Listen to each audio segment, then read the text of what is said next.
You're listening to the Soulless Minions of Orthodoxy, alternative DVD commentaries. Our movie for today is Jaws from 1975. I don't think this movie really needs much introduction. Pretty much everyone is familiar with Jaws. It started the summer blockbuster and made people afraid to go in the water. And I'm without Justin today, once again. He couldn't be here, unfortunately, but I do have a very, very special guest, Mr. Dave Alluisi from the Meandawg Top 5 and the Bookhouse Boys, and many other things, I'm sure. Not as many things as you might think. Okay. Well, just a general badass. Oh, thanks. I just want to thank Dave. Thanks for coming on. Sure, it's my pleasure. This is my all-time favorite movie, so yes, it is. Every day. I've been looking forward to this for a while. This is Dave's baby, so this is for him. So I'm hoping I'll get to bring out some of the fear in him, some of the nightmares maybe he had as a child. I don't know, but we'll see. Mm-hmm. But if you're going to watch the movie with us, which I hope you do, our sync point for this evening is going to be immediately after the Universal logo fades to black. And on my counterclock and on Dave's counterclock, that's about 17 seconds. But if you have this movie's not on Blu-ray, so never mind. But if you're in Europe, I guess you're going to have to adjust it. Anyway, I'm going to give you a countdown, and when you hear me say unpause, Dave and I will unpause, and so will you. We'll watch the movie together in sync. Here comes the countdown. 5, 4, 3, 2, 1, unpause. Okay, nothing but blackness. Is the movie going? I believe it is. Yep. Okay. We start underwater. Yeah, we do. Okay, here we go. Spend a little time under here. A Zanuck Brown production. Well, right now, we have the volume down, but we should be hearing the score by John Williams. The excellence, the classic score. Mm-hmm. And if I remember my trivia correctly, I believe John Williams, when he played this for Spielberg thought it was a joke. Yeah, because I think he only played the two notes that dun dun, that thing. Mm-hmm. Mm-hmm. And if that's all you heard when you went into your new film score, you'd be thinking, oh, right. I've heard that two note sequence in a lot of earlier films too. Including like Creature from the Black Lagoon, which I think is a pretty big influence on this movie. Oh, really? Yeah. I haven't seen that. Well, I know you're a kind of an old school horror aficionado as well. Yeah, especially the old Universal stuff. Mm-hmm. Like Frankenstein and and Dracula and Wolfman, all that kind of stuff. Sure. Okay, well, screenplay by Peter Benchley and based on his book, Peter Benchley. Now, we both read the book. We did. We'll be talking about a lot of the differences, I think. Oh, I'm sure. There is a lot, and a lot that I was actually surprised by. Some I wasn't. But I think when it comes to the book, it was a very good read. I hadn't read it before. I know, Dave, you have read it before. I had it. It had been a really long time, so it was fun to dip back in again. I did really enjoy it. I was just surprised I was able to find a copy of it. Thankfully. But this opening scene here with little Miss Watkins, Christine Watkins. Yeah, Chrissy Watkins. Yeah. I'm gonna tell you something right now. I've watched this movie twice in preparation, and every single time I can't watch this scene. I can't. It's brutal. It really is. I just don't like to watch it, and I'll just hit the chapter skip button and then go to the scene, with him and Hendrix on the beach, and yeah. I just don't want to see this. And I know that this was, I believe, one of your top 5 intros. I think you did once on the Meandawg podcast, and it's probably my number one.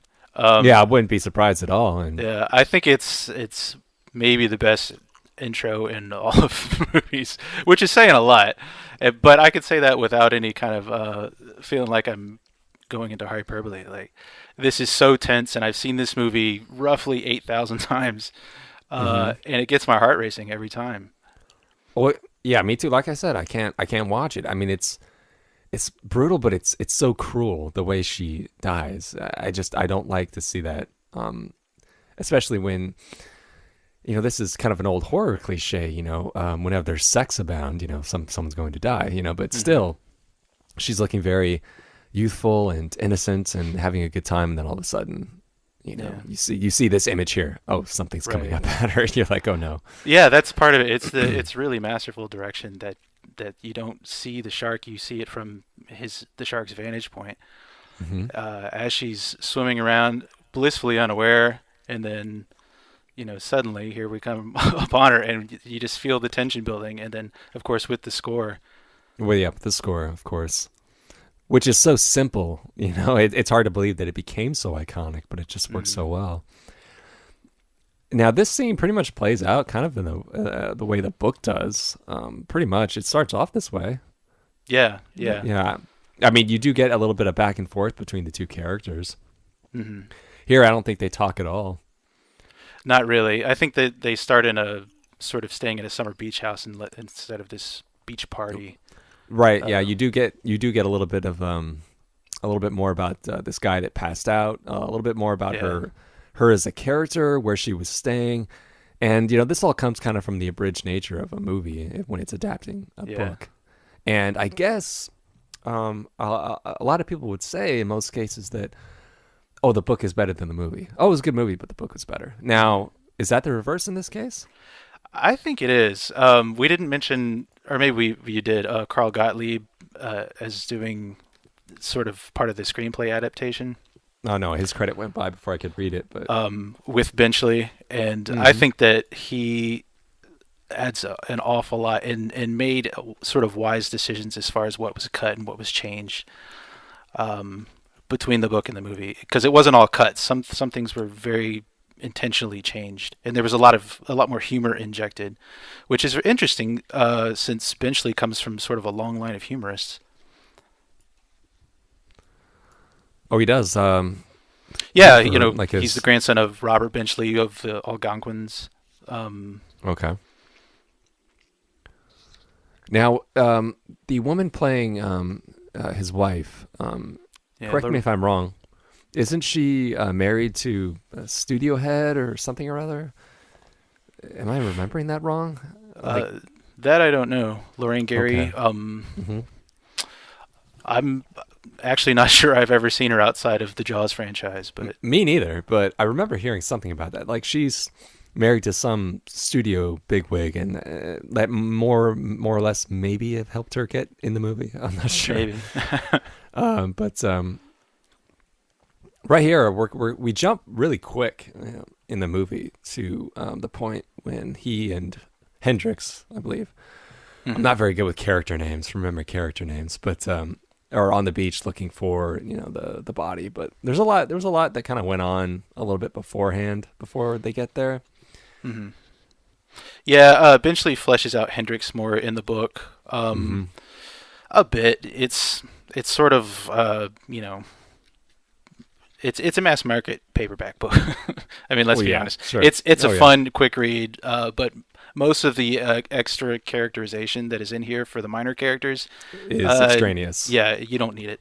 You don't. No, you don't. You don't. And it is extraneous. Yeah. And you said, it's a mass market paperback. Let's face it. And it's a good read. It's a fast read. It is thrilling to read. Sure. But reading it, I mean, this was back in '75. I mean, what had Spielberg done before this? He had only done Duel. This was his second movie. Okay. And Duel was not well known. Was not well known. That's right. Not well known. Amity. There we go. The name of the town. This is Martha's Vineyard, though. Correct.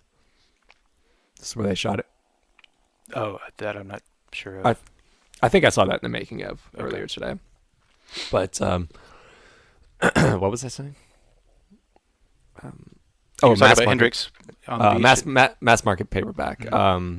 I'm surprised that Spielberg would want to adapt that novel into this movie. It just didn't seem kind of in his oeuvre, so to speak. Because when I think of Spielberg, I think of Close Encounters, Raiders, and all that stuff that would come later. Yeah. Not this particular movie. Well, this was what put him on the map. This he didn't have a name really. Well, this put a lot of people on the map. I mean, this is like Roy Scheider, previous to Sequest, and Richard Dreyfuss. I'm sorry. Yeah. Yeah, Roy Scheider had been a character actor around in some things like, oh, now I'm going to totally blank. Yeah, it's such a famous and beloved movie. The one with Gene Hackman. The French Connection? Yeah, The French Connection. I can't believe I blanked on that. I can't believe it either. That's okay. But, and so he had been kind of kicking around, but I think this might have been one of his first, big starring roles. Okay. And then, of course, Robert Shaw had been, around for a long time. This is one of his final roles. He died 3 years after. Well, I'm glad you mentioned Shaw. I'll wait till we get to him before we talk about him. We'll save that for later. There's a lot that we already missed from the book where, they go back to their house and they talk to the house guests or roommates they were staying with, and they thought, oh, this girl's promiscuous. Maybe she ran off. And I thought this was interesting, the way they shark attack. They type it up on the typewriter as a way to tell the audience. I thought that was a good technique instead of just him saying shark attack on the phone, right? Question mark. It's kind of a clever way of doing that. I agree. There's a lot of it, and it's you talked about Spielberg and this being a little bit outside of what we know him for in his usual style. Yeah, his wheelhouse. I think that the visual style he used from this movie owes a lot to Robert Altman, actually. I can see that. Yeah, particularly in the way that characters kind of talk over each other, which was sort of a popular style in the 70s, but particularly in Altman films. Mm-hmm. And you get a lot of that in this movie. A lot of, and I think it gives you a great sense of this town. It's really important to telling the story of Amity and getting the feel that these people need the beach and they need this 4th of July celebration. Benchley goes into that whole political backstory in the book, but they don't really have the space or time to be able to do that in the film, and so they do that visually. They do that by letting you live in the town for a little while and feel how badly they need the beaches to be open, how bad they need the tourist industry, the raised voices that come of concern later once the shark becomes known. Well, you talked about visually. We just had that right there when we saw, Roy Scheider, Brody, walking down kind of like the main street and introducing us to the people and the shops and the 4th of July sign. Mm-hmm. Yeah. Here we get the mayor. God, this guy is such a douche. I'm sorry. I mean, in the book, he's not portrayed in the same way. Here, he's just kind of this wormy, guy. Yeah. And just, automatically, you're like, oh, I hate this guy. Right. In the book, his character is fleshed out, and he's not just this wormy dude who wants to make money. Yeah, there's this whole odd mob subplot with the mayor in the book that never really goes anywhere. Not really. Not really. I think it was because The Godfather came out around the time that Benchley wrote the book, and he was like, I'll put some mob stuff in there to people buy it. That's a good point. I hadn't thought about Godfather connection, but yeah, there was this whole real estate scheme where he got involved with the mob, and so they were buying up a bunch of property in Amity, and he was about to lose his whole fortune if the shark didn't go away because they needed the prices to go back up quickly. Mm-hmm. And there's even a scene where the mob attacks and kills Brody's cat in front of his kid. And oh right, yeah, I forgot about that. Yeah, that was a bit much.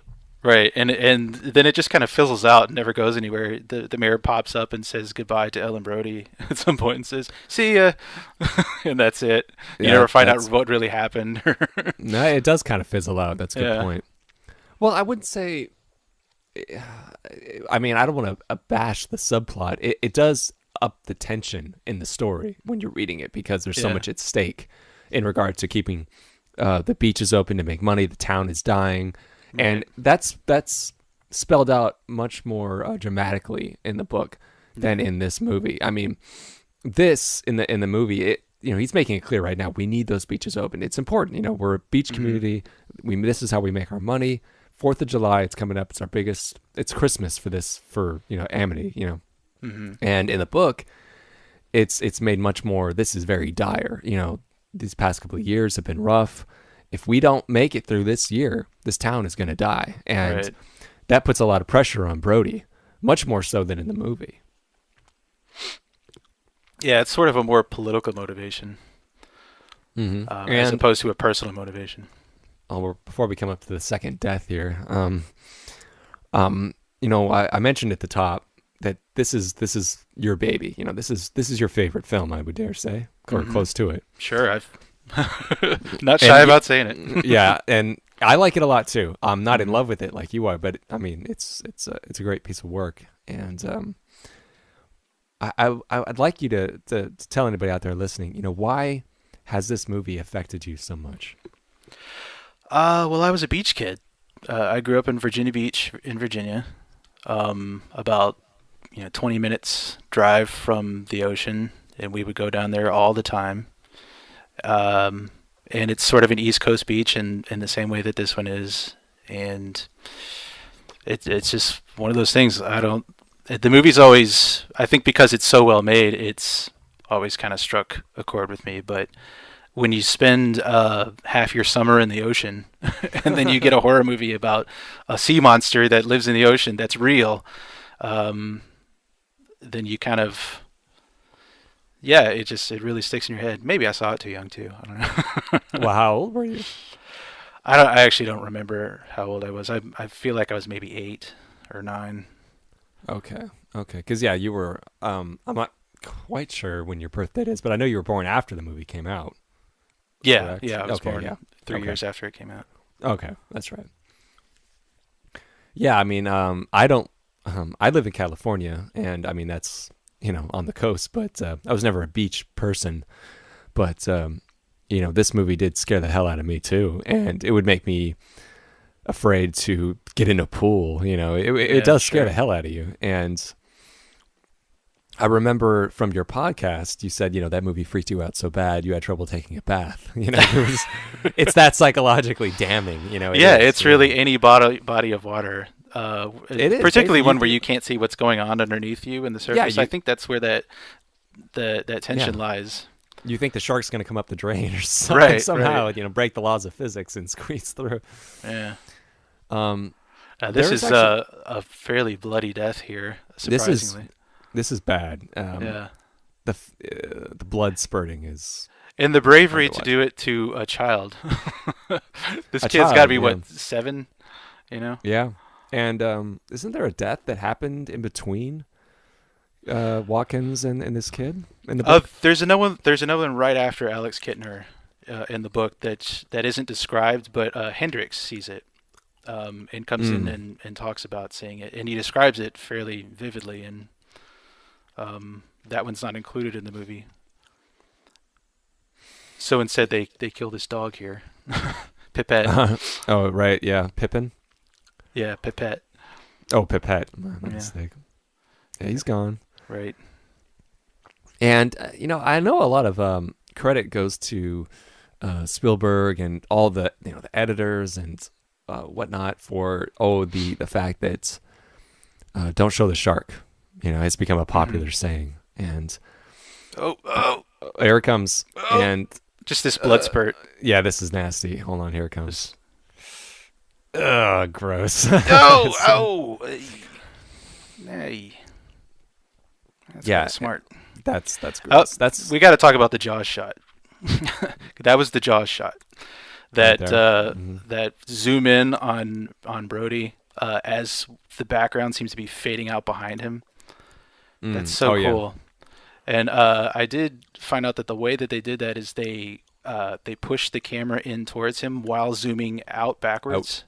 And that's what created that effect.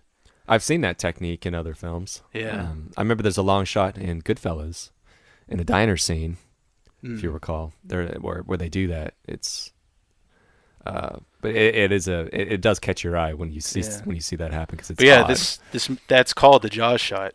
Like they actually did. That's the term for it, because that was the first time it was used. So we see the raft. We didn't see the dog. We didn't really see the kid get eaten. We just saw him get pulled over. The blood was probably more than we needed, but damn, was it effective. Yeah. And as I was saying, they that phrase, don't show the shark. And I think maybe they get a little too much credit, because I think the book was very smart in a way that it didn't really describe that much about the shark at all. Right. I felt that Now this in the character. book. Oh, what the guy? Speaking in the of blue the book, this guy in the blue suit here, that's suit? Harry Meadows, who is a much Right. bigger character in the book. Yeah. Well, here he's just a guy. Yeah. Right, he's just the guy, local reporter. He's played by Carl Gottlieb, who was the co-screenwriter. Oh, okay. And he's got a much smaller role in the movie than he does in the book, where he's one of Brody's sort of professional friends and confidants, and they do investigation on the mayor's weird mob scheme together, and he even comes over to a dinner party that the Brodys throw at some point. That's right. Yeah, that dinner party scene. I forgot about that. That's one of those excise scenes, but which kind of occurs in this movie, but in a different way. Yeah. But yeah, was it Vaughn? That's the mayor's name. Yeah. Yeah, like he and Meadows were wanting to know why Vaughn was being so tight-lipped about his people he's worried about and money and whatnot. Like, oh, why is he worried about this? We have to investigate, and that's kind of where that came from. And I guess like in the book, and there's another subplot involving Brody's wife and Hooper. Mm-hmm. That I think kind of made it soap opera-y. That's a phrase I used when I was describing it to you.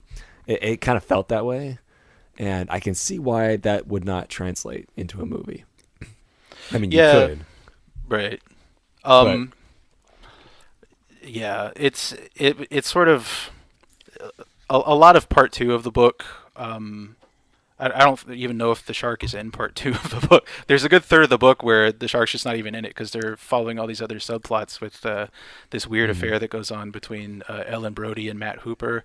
right. And then the mob with the mayor subplot and all these other things that they're investigating. And it kind of slows down the general narrative and takes away, I think, from the focus of what the movie's supposed to be, which is a giant sea monster killing people.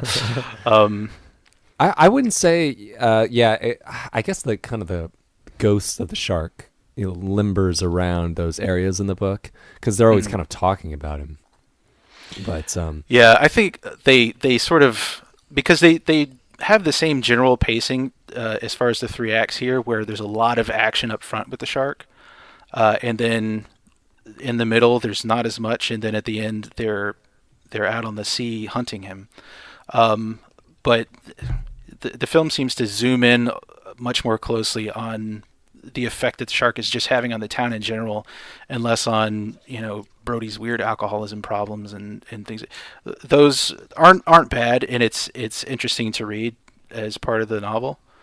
My personal preference is probably what they do with the film. It just seems more focused on the problem of the shark. yeah, I'd probably have to agree with you on that, but I don't think people should dismiss that book though, because it is No, absolutely not. It's a lot of fun. It is a lot of fun. Even those subplots we just mentioned, where you feel like there's long stretches where the shark is involved, they are good to read. I mean, I mean, you did mention a scene to me that you felt was a bit much when Ellen Brody and Matt Hooper are in a diner together and they're discussing sex in a kind of roundabout way, and and then a not so roundabout way. well, I guess not so roundabout. Yeah. I kind of liked that because it came out of the blue the way they did it. Right. Even though, like you said, yeah, it came out a bit strong, Yeah. And here, the beaches are closed already. In the book, there's so much of a to do about the beaches being closed, and a lot of back and forth between Vaughn and Brody, and the stress that Brody's under to want to keep the beaches closed, but at the same time he's conflicted because he knows he has to. The town's going to die, but he doesn't want anybody to get killed either. Right. But we just saw Robert Shaw get introduced, and that's one of the things the movie does so much better than the book. The character of Quint in the book isn't incredibly interesting, I would say. Yeah, I would agree. He's just sort of a general working class smartass. Yeah, he's portrayed kind of a gruff seaman, been at it a while, and he cusses a lot, and you're like, okay. Yeah, got tattoos and stuff, and just not that interesting, kind of two-dimensional. But here, what Robert Shaw brings, really, he brings a lot. He brings a lot, and I think the same can be said for Hooper, who we still haven't seen Dreyfuss yet. But Hooper's given a lot more charm by Dreyfuss, a lot more humor. Like he injects very welcome humor to help break up the tension in the film. Hooper in the book has no sense of humor. He's just a giant asshole. Well, you really think so? That he's such an asshole in the book? Absolutely. Like he's an instant antagonist for Brody, and then he ends up sleeping with his wife, and and then he gets punished at the end, which we'll discuss when that comes up. But well, I think I don't know. I don't know if I would call Hooper an asshole. I think in the eyes of Brody, because the novel was written in the third person. It's not from the eyes of Brody, but you get into his shoes more or less. And you perceive Hooper the way Brody does, and that is he is a threat because he's a younger man, he's virile, and I guess I should say more like that Hooper is sort of like the shark on land in Brody's house. He's the guy who's lurking underneath that he can't quite catch, but who's very dangerous. He very much plays that role as opposed to the buddies that they turn out being in the film. Yeah, that's true. Pretty much right from the get-go, Brody just doesn't like Hooper. Right off the bat, and that's kind of set up because in the book, we get descriptives from Ellen about how their marriage has gotten kind of stale. She's not happy with her life. She's kind of bored, kind of that bored housewife who is missing the days of her youth when she was not such an islander. She was outgoing, and she was one of the summer people who would come into town and rent all these houses. She was part of the tourism, and then she ends up falling for Chief Brody and moving there and staying there, and then kind of misses her old life, her tennis lessons and things like that. Hooper, they keep this aspect in the movie, the fact that Hooper is sort of a rich guy. Yeah, but there's only about like a snippet of dialogue, guided toward it, really. Yeah. They don't dwell on it quite as much. It's a pretty big part of the book. Now, this scene is completely added, and I think is a lot of fun. It is, and I can't help but think of that trailer of Godzilla for that awful remake, Yeah. It's, even though, this was, long 20 years beforehand, it's just, I just see that trailer, but yeah, this was added, you're right, and I think the movie needs it. It needs another beat with the shark. Yeah. So we don't forget about him. Even though, we still don't see him. Still no shark. Right. Which brings me back again to the book, and I thought that maybe the shark was described more in the book because I think they wanted to shoot more with the shark, but the shark wasn't working. Oh, that's the common thing around the movie set. The shark isn't working. Mm-hmm. And that's why it doesn't get shown as much, because it didn't look that good. And that's where we get the "don't show the shark" phrase. And I was thinking, oh, well, then that shark must have been described the hell out of in the book. And we must get, from the mindset of the shark. And not really. No. The writer, just refers to, the great fish, swam through the cold sea. And, it's, I was like, I expected more than this. I thought you get some real descriptions on what the shark looked like, what it felt, and whatever. But not really. No, it's not really about the shark at all. No. And definitely not as menacing, of course, in the book. It's in the book. The book doesn't have the score by John Williams. Yeah. So it doesn't have that. Not quite the same tension, but there's.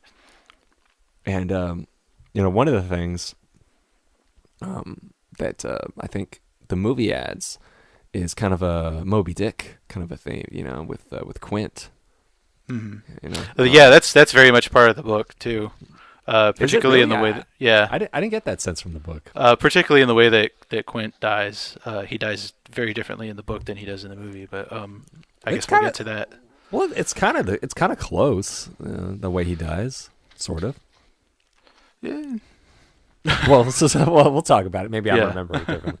Well, here we go. Richard Dreyfuss. Here's Richard Dreyfuss as Hooper. One of the the big difference is just in the physical description. Dreyfuss is, of course, what, 5'3"? I don't know. He's got this beard. He's just kind of like a small, unassuming. All of his charm is going to be personality-wise. Versus Hooper in the book, he's this tall, blonde, chiseled, good-looking young guy, and that's why Brody sort of sees him as this immediate threat.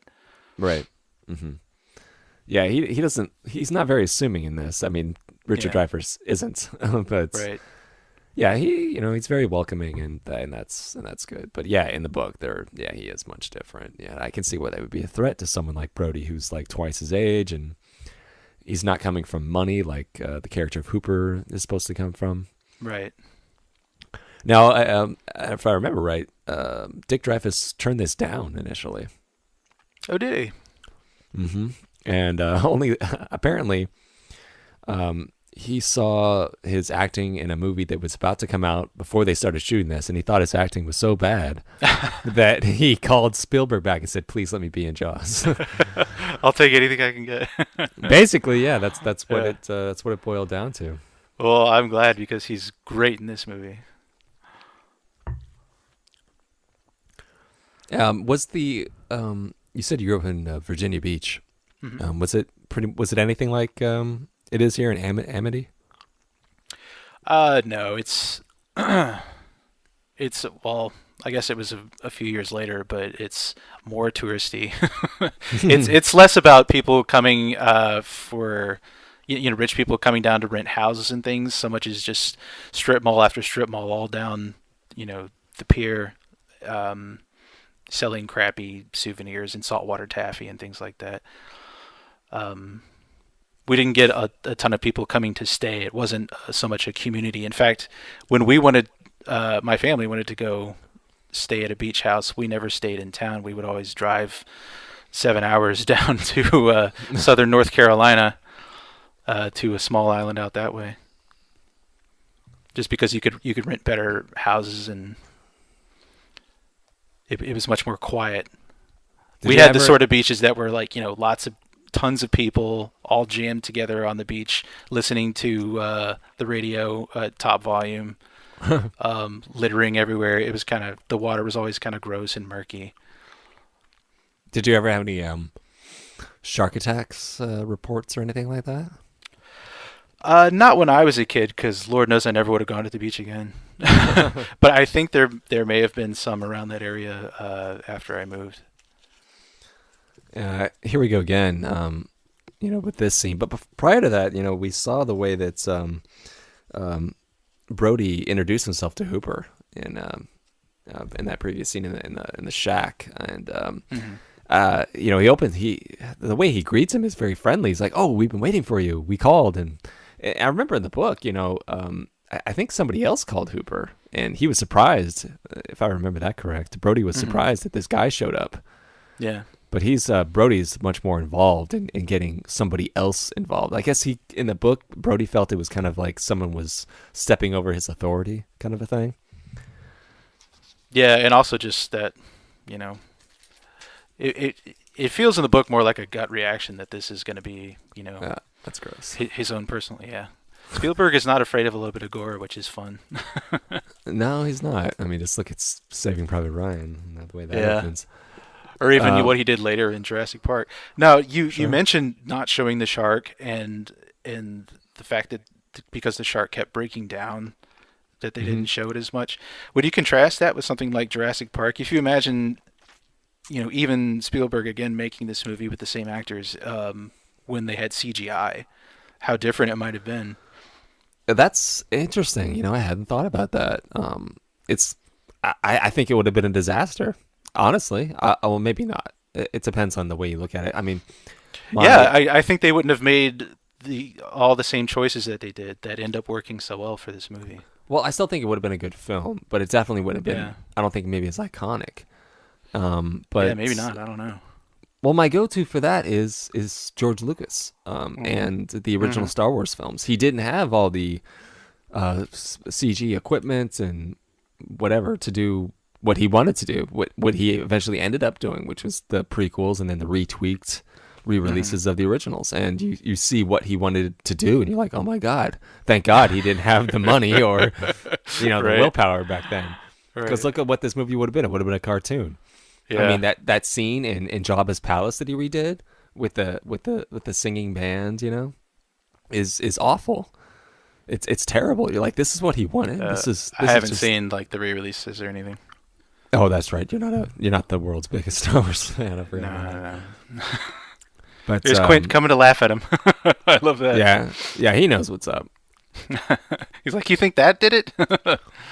Yeah, I mean, not only will any audience member know, you're like, okay, well, this obviously can't be the shark. I mean, Right. the movies. It's not even half over here. Yeah, I know. This isn't it. Yeah.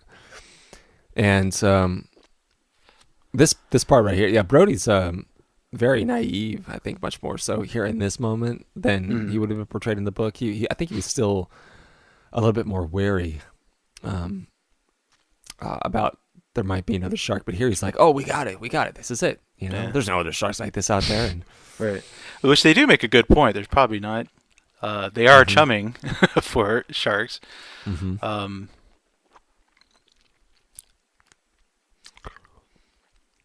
Yeah, this guy, God, he's such a weasel. This Bond character, I just can't stand him. Yeah. I think they deliberately chose wardrobe that would irritate your eyes. They did. Like, remember his little anchor jacket that he had earlier? Yeah, it's so awful. Yeah, I don't want to look at him. It's just, it's like looking at the sun. I just get this guy off the screen. Yeah. And his pink shirt, or is that salmon shirt that's going on with his blue tie? Yeah, he was a guy. Murray Hamilton is a great character actor that I like a lot from the 70s. He was sort of the Ronnie Cox of the 70s. It was like if you needed a jerk to come. He's the Ronnie Cox. Yeah, if you needed a jerk to come be in your movie, he's just like a total weasel. Oh, but he's the guy that they would get in the 70s. He was in like one of the Dirty Harry movies and just this complete ass. And I like that Ronnie Cox comparison. I never would have put those two together. That's good. Ronnie Cox does play an asshole very well, though. Yeah. Yes, he does. Well, before we get one of the more famous scenes in this movie, coming up with the woman slapping him. Now, this movie does have 3 sequels. Do you want to address that real quick? Oh boy, do we have to! It's got 3 awful sequels. Just dreadful. Well, you know what? Before this, before I talk about it, this is actually different in the book. Do you remember? Like, this happens in his office.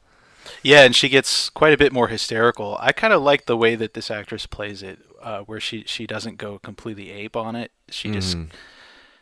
She's very aware of what she's doing, and she's very restrained. And and it just the cold logic of it, instead of just breaking down into hysterics and slapping at him, I think works very well. Less is more, in this case. In the scene in the office of the book, she comes in and I think she starts to. There's still like a lot of hush hush going on about. This is when Hendricks bursts in the office and tells about this other attack he's just seen, and blurts out, oh, we had another shark attack, and then there's a bunch of reporters in the office because this boy has just been killed. Mm-hmm. And they go, oh, you mean besides the boy? And he's like, what little boy? I'm talking about the girl, and just blurts the whole thing out because he's a big idiot. Yeah, right. And that's when she starts going nuts, and they have to sedate her, and it's this whole big ordeal. Yeah, and to see her just coming back from his funeral and saying, "Guess what? I just read in the paper," and and just giving him the cold logic of it, it just really makes you feel that guilt along with Brody, even though you don't completely blame him for the position he's in. You still see why he would be blaming himself in this occasion. Yeah, it kind of reminds me of I guess. Brody should have seen this coming, I suppose. I mean, he does kind of go into that in the book a little bit more, but here you're really caught off guard because that woman just goes off screen, right? And then here she comes back, and you're like, oh shit, what's gonna happen? Kind of reminds me of a scene in Lethal Weapon 3 when Danny Glover confronts the mother of a son he killed. But and there's another reference to Lethal Weapon 3 I'll bring up when we get there. But oh, really? Yeah, I wasn't expecting that today. I'll tell you why when we get there. Okay. But yeah, there's a lot of hush hush going on in the book. Do you remember about the newspapers? Yeah, about keeping it out of the paper. A lot of that going on for a long time. It's even still going again. on. Yeah, that stuff with Harry Meadows. That's a big part of it. Yeah, like reporters coming in from out of town, and I think the paper in Amity is called the letter, the leader. Yes, like that. I don't remember yet. Something like that. But okay, the sequels. Now we got to talk about the sequels. But Jaws 2, I looked up on the IMDb, made a lot of money. And I'm not surprised as a sequel, sure. Right. But is it as bad as people would say? It's not as bad as the next two. It's all right. I mean, it does have a lot of the same cast. It doesn't have Shaw, obviously, and it doesn't have Dreyfuss. But it does bring back Roy Scheider and Lorraine Gary, and I believe Murray Hamilton again is the mayor, though I can't completely remember. I've only seen that one like once or twice. Really? And that one's more, just sort of like it's a bunch of teens go out sailing on the water when yet another shark has come around Amity and so it sort of terrorizes them out on the water, and it's almost more of a disaster movie. Well, it's more of a horror fest than this. Yeah, it's it's more like a Teen Screams kind of thing than this one, which is very. It's much more a modern retelling of Moby Dick, like you said. Okay. This one has more of a literary punch to it, I think. Oh, definitely. Yeah, I mean, I have to start throwing around the L word. I don't think I've seen the second one in quite some time, although I do remember parts of it. I know I've seen 3 and 4, but it was so long ago. Mm-hmm. 3 and 4 are dreadful. Just absolutely dreadful. I know. I mean, Jaws. It was Jaws 3D. I mean, I remember that was back during the 80s craze of 3D, not like the one we have now. But I remember Jaws 4, Jaws the Revenge. Actually, one of the things I remember fondly about it is not anything really about the movie itself, but about a review by Roger Ebert and Gene Siskel. Oh, really? When they're reviewing it, and it comes up, and Roger Ebert says, there's this movie, it's awful, blah blah blah, but this movie contains one of the most glaring continuity errors in the history of film. Michael Caine is getting out of the boat, getting out of the water. His shirt's wet. They cut, go back to the next shot, and his shirt is dry. Yeah. And he says, "I yelled out in the theater, his shirt is dry. What's going on?" And but that's all I remember about Jaws the Revenge. Oh, if only that were the worst part of it. If that were the worst thing about Jaws the Revenge, then I'd be all right with it.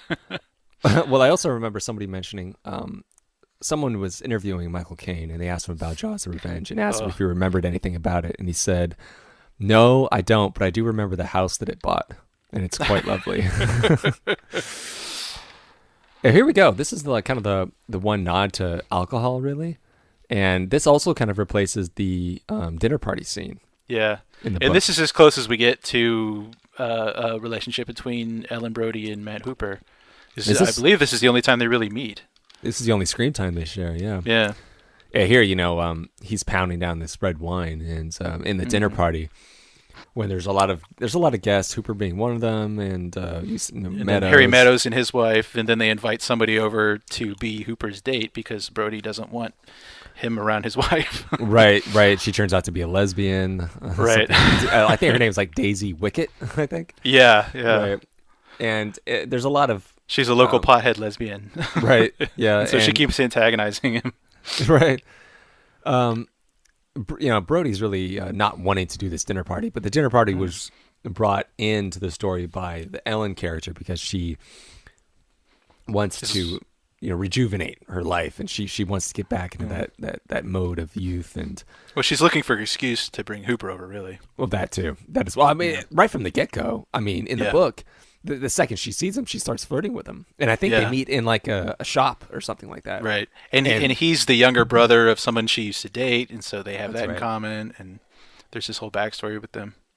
Yeah, right from the get go, you get the impression that she wants to impress him, and at first she's like, I don't understand why, and you're like, oh, okay, I see where this is going. And yeah, it's a bit soap opera. It's something you expect to see like on ABC, NBC in the middle of the afternoon, that kind of daytime soap stuff, I mean, the fact that he's not just a young guy, but he's also the brother of someone she used to date. It's all very kind of soap opera-ish. And that's why, once again, I just don't mind them losing that subplot. And in fact, just changing it outright for the film. I think it works a lot better to have Hooper just be this outside guy that they bring in and be sort of a charismatic smartass, and somebody that Brody can rely on, and also to give Ellen and Martin Brody a more solid marital relationship instead of him worrying about what's going on at home. He's got so much else going on that extra distraction, it just feels like that as part of the plot almost to me, as a distraction. It was interesting to read though, because because I gotta admit to you, I think more people have seen this movie than have read the book Jaws. Probably, yeah. So to me, having seen this movie many, many times and being very familiar with it, and then going and reading this book and finding all these differences, like, whoa. It's a shock, yeah. It is. And it is very interesting, especially the first time you read it. You're just like, wow. Where'd all that go? Wow, that's kind of interesting. And you kind of play out in your head. But then you watch the movie again and go, no, this works better. At least I do. Well, there are any other instances you can think of where a movie outshines its book? I'm sure there are some out there. I don't know if any do in the same way or maybe as completely. And what the reason I feel kind of comfortable saying it is because Benchley was heavily involved in the movie. I think that he, in working with Gottlieb, saw things that would work better as part of his screenplay. I think that a lot of what he was writing about in the book, I've read quite a few of Benchley's other books, and he kind of covers similar themes, such as alcoholism, infidelity, that kind of thing, in his other books. So I think these were just sort of personal demons that he was writing about and trying to exercise. Well, what other books has he read? I'm not familiar with his work. I've read The Deep, which they also made into a movie that was awful. That one had Robert Shaw in it too, though. Okay. It was before this or after this? It was after this. Yeah, Jaws was Benchley's first novel. Actually, my favorite Benchley novel is one called Rummies. It has nothing at all to do with the ocean. One of his few that didn't, and it's just about alcoholism. Really, it's an alcoholic goes, he's having marital troubles again, and he just plays it straight. And to me, that seemed like so much of what he wanted to write about in his books were marital problems and alcoholism, whether it had anything to do with the plot or not. and water, the sea. Right. And so that's why I was glad that with Rummies he finally just sort of stepped aside and said, okay, we're gonna not have a giant shark or octopus or treasure hunt or anything like that. We're gonna get away from marine life and just concentrate on the themes that I really want to talk about, the things that are important in my life. So I recommend Rummies if you want to read more Benchley. Okay, well, I'll look into that. Have you felt, being growing up in Virginia Beach and being a writer yourself, have you felt that that's influenced you in your writing? Do you find yourself writing about the water and sea or whatnot? No, I never have, actually. Not at all? I remember. I've written about rivers and things like that, I guess. Not the ocean so much. The ocean is endlessly fascinating to me, so it is something that I definitely wouldn't rule out. Just because I love watching, documentaries about sea life. There's so much power and majesty to the ocean, and there's so much that's unexplained and unknown about it. What's the old cliche? It covers 3/4 of the earth, and we know almost nothing about it. What's going on underneath it. Well, that's why we got Sequest later on. Right. Yeah, I mean, I think maybe you growing up as a beach person, that I think maybe it was really, of course, you'd be fascinated by this movie as a result of that, but also you'd be able to really get into the mindset of these people who live in this community, as opposed to someone like me. I grew up in a valley. I didn't see the ocean until I was, I don't know, 20 years old.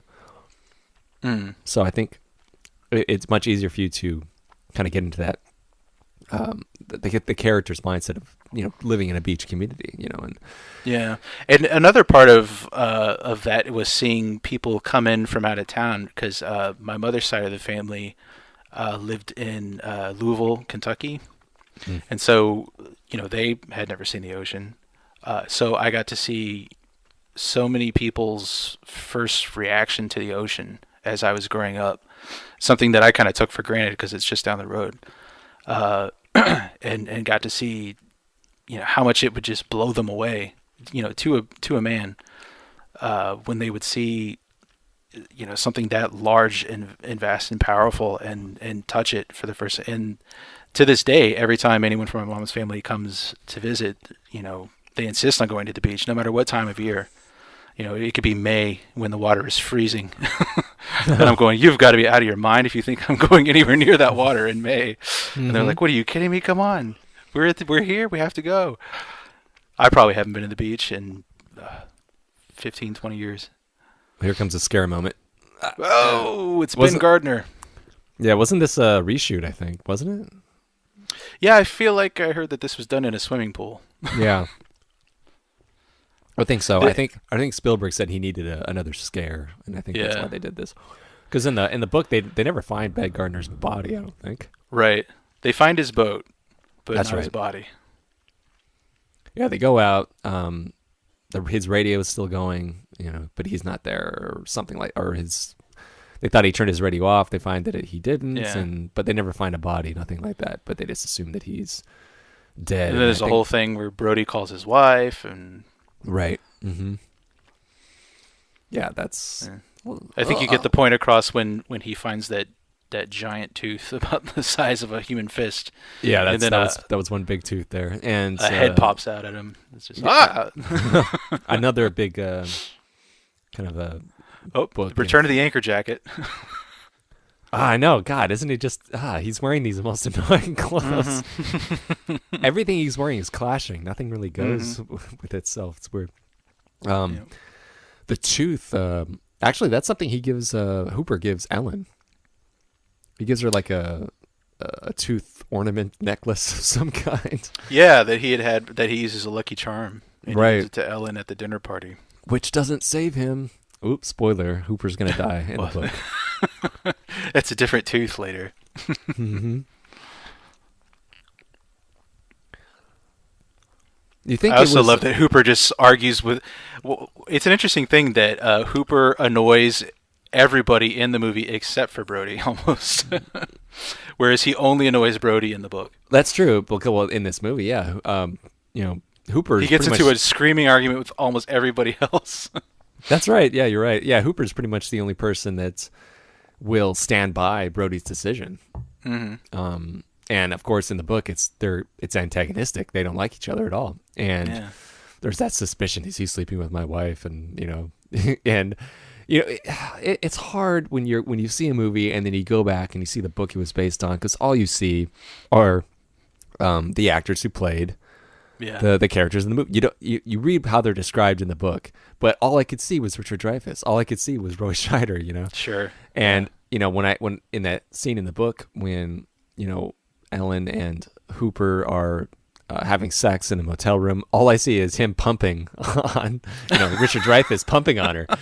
I don't see this tanned young virile guy. Right. It's really hard to disassociate those two things. Right. Yeah, if you imagine Richard Dreyfuss pumping away on Lorraine Gary, you're just like, Well, that's I couldn't help it, That, I don't. Was it the same? They're not supposed to look like that in the book. Well, was it the same for you? Did you have trouble disassociating? Oh, absolutely. It's impossible. Okay. It's impossible, particularly for Brody and Quint. I think after a while you start to, because Hooper acts so differently in the book than he does in the movie, I started to see a different guy in my head. But for Brody and Quint, no, impossible. Yeah, definitely. Yeah, and Quint is introduced, in the movie here. We saw him once a while ago, and then we saw him drive by. He was scratching his fingers over the chalkboard, and he drove by the boat. Said, "Oh, that's not the shark."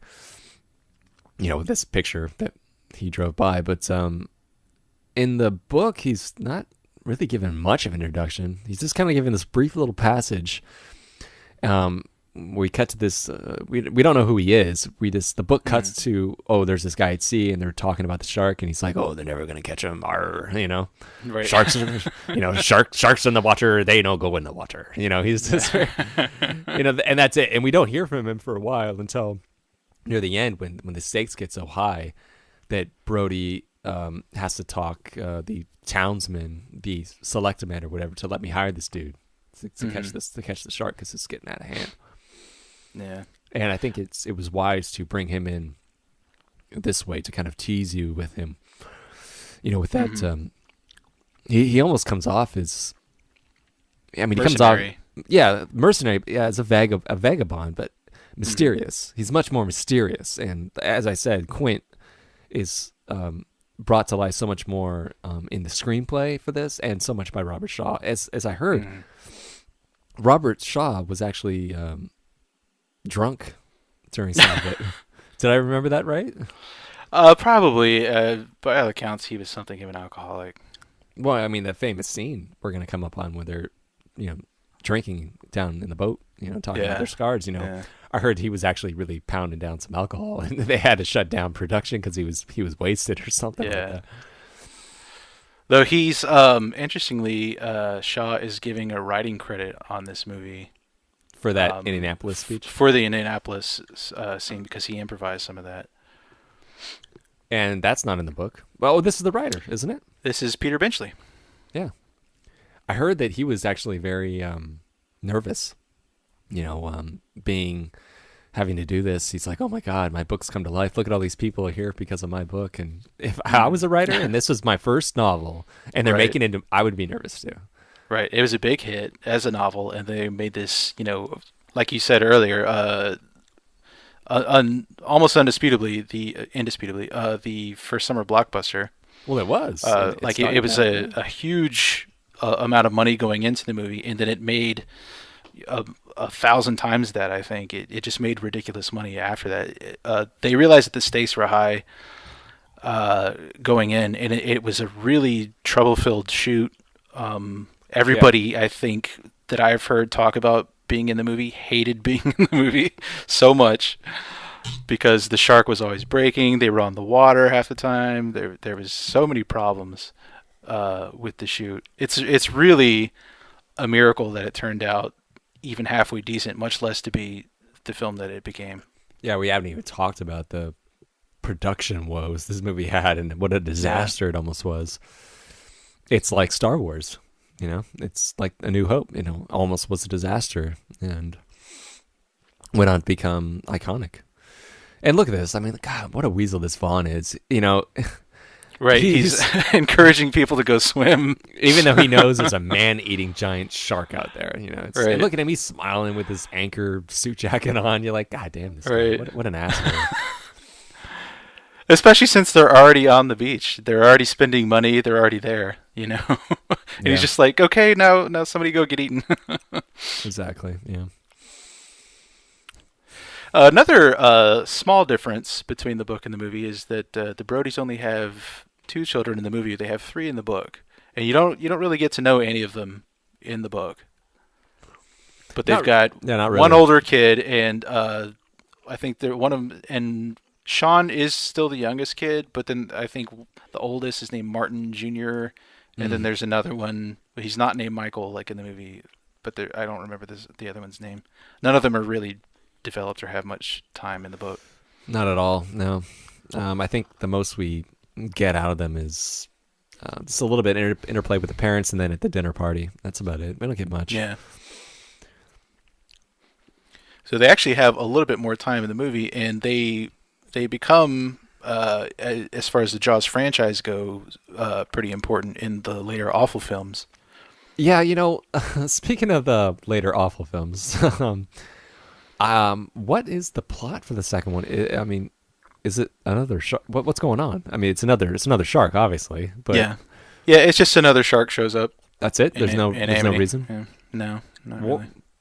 why do they keep? I've always wondered, like, it's always got to be a different shark because the shark always dies at the end. But Yeah. why are they always being hunted by this shark? I mean, did they make a beef in the fourth one that this shark was somehow related to this one, and they've been hunting the Brody family, or something like Yes, that? that's Okay. why it's so awful. and then it tracks them across a continent because they go all the way down to the Bahamas to get away from the shark. Oh, And of yeah. course, the first thing they do is go to an island with this giant beach and spend all their time in the water. And the shark somehow knows that they've flown a plane down to the Bahamas and follows them and tries to kill them. It's pretty ridiculous. Now, I love this detail. This is another one that's not in the book, but this is really fun, and it feels kind of real. It feels like something that a couple asshole prankster kids would do. Oh, with the fake fin. Yeah, the fake fin, Yeah. and then and also the panic that it creates. Mhm. Like we see a guy, sort of the forgotten victim in this movie. Is there's a guy coming up in this stampede to the beach who just gets absolutely trampled, and you feel like almost trampled to death. It's sort of this older guy, and we'll see him coming up. And they finally drag him out of the water, but he's clearly unconscious, at least, Yeah. in this stampede. Yeah. This reminds me. Weren't you?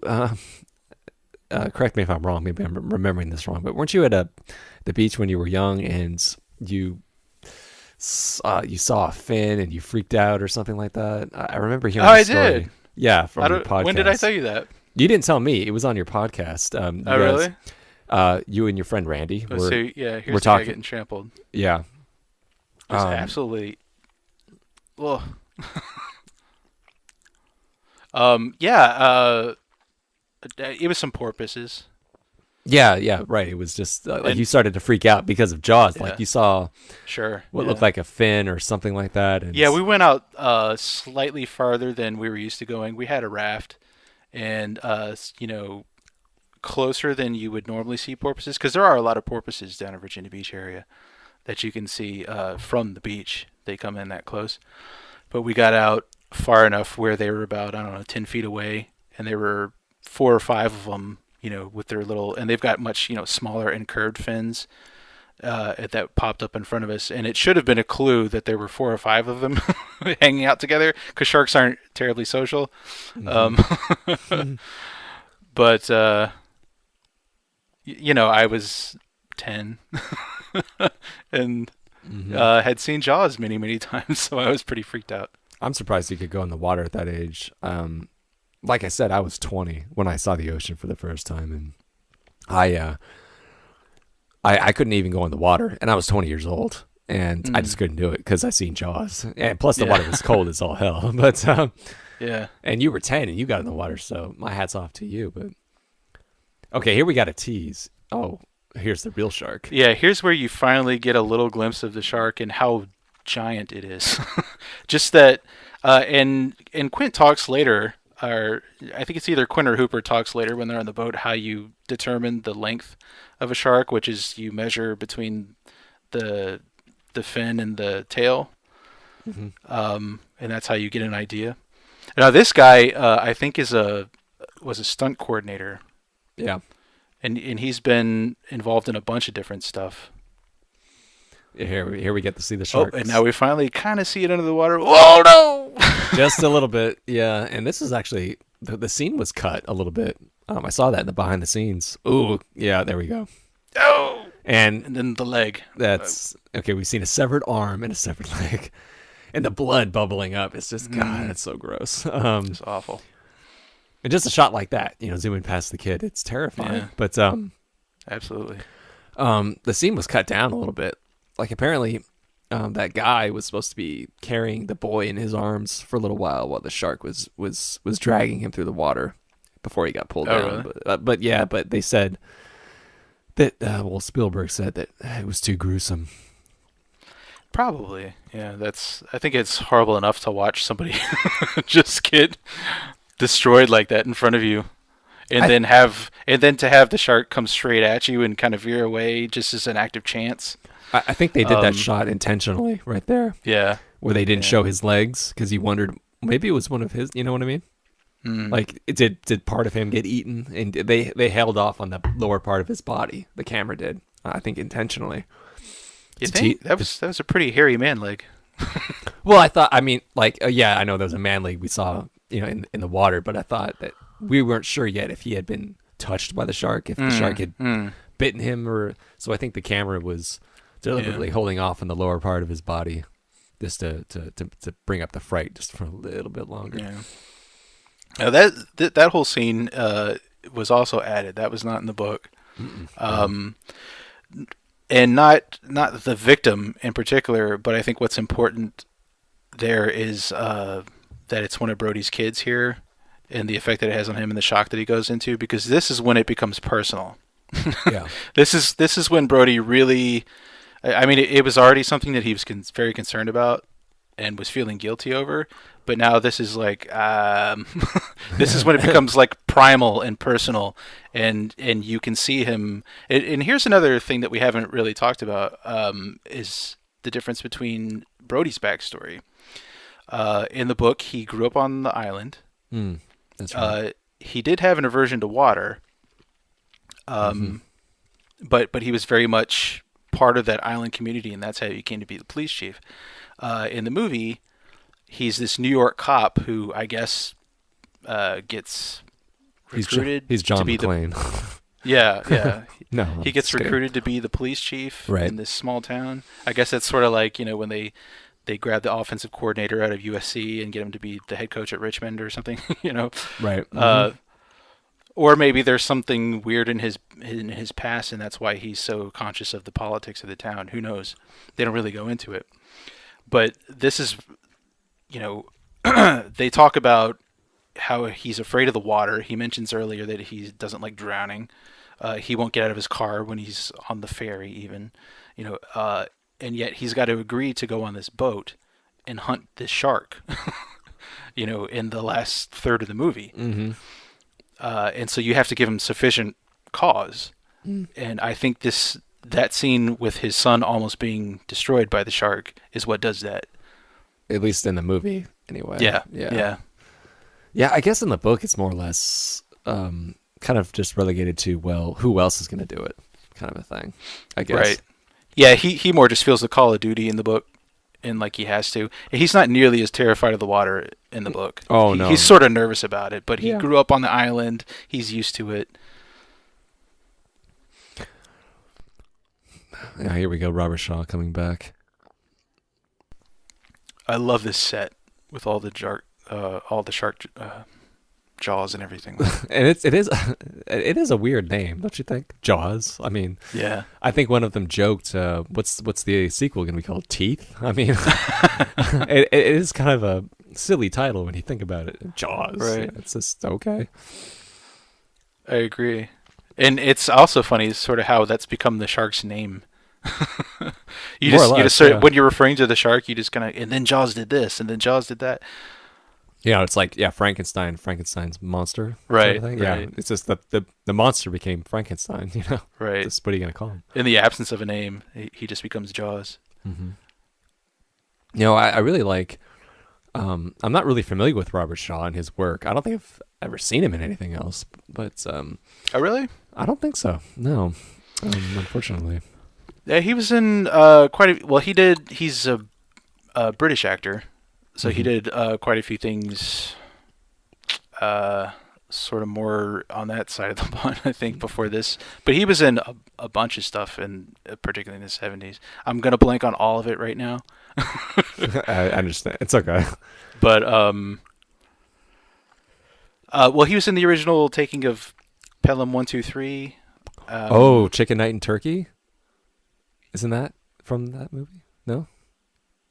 Do what? Isn't there a line about Chicken Night and Turkey and taking Pelham 123? Maybe I don't know. that you really like, or is that some other movie, or is that Assault on Precinct 13? Oh yeah, that was Assault on Precinct 13. That's what I meant. Yeah. Too bad I can't cut that part out. But anyway. But yeah, he was in a bunch of other stuff, and this is one of the few roles that he had where he really got to, I think, give a lot of input into the lines and the way that they were delivered. I think it's kind of akin to maybe Alec Guinness. I mean, in say Star Wars. I mean, look at Alec Guinness. I mean, a lot of people will look at him and maybe not know anything else he's been in other than Star Wars, playing Obi-Wan Kenobi. But this guy, Alec Guinness, was working for a long, long time before he did Star Wars. And when he did Star Wars, he was old. Right. And then was all of a sudden just Obi-Wan for the rest of his life. Right. And it may be the same case with Robert Shaw here. He just became Quint, even though he'd been working steadily for a long time before that. I think so. I think he's so identified with this role just because it's such a popular movie. Mm-hmm. But yeah, I've seen him in a bunch of other stuff. And I really like the way... And every time I see him, I think Quint. You can't help it, yeah. I mean, the names have become iconic. Quint, Hooper, and Brody. I mean, Kevin Smith used them, famously.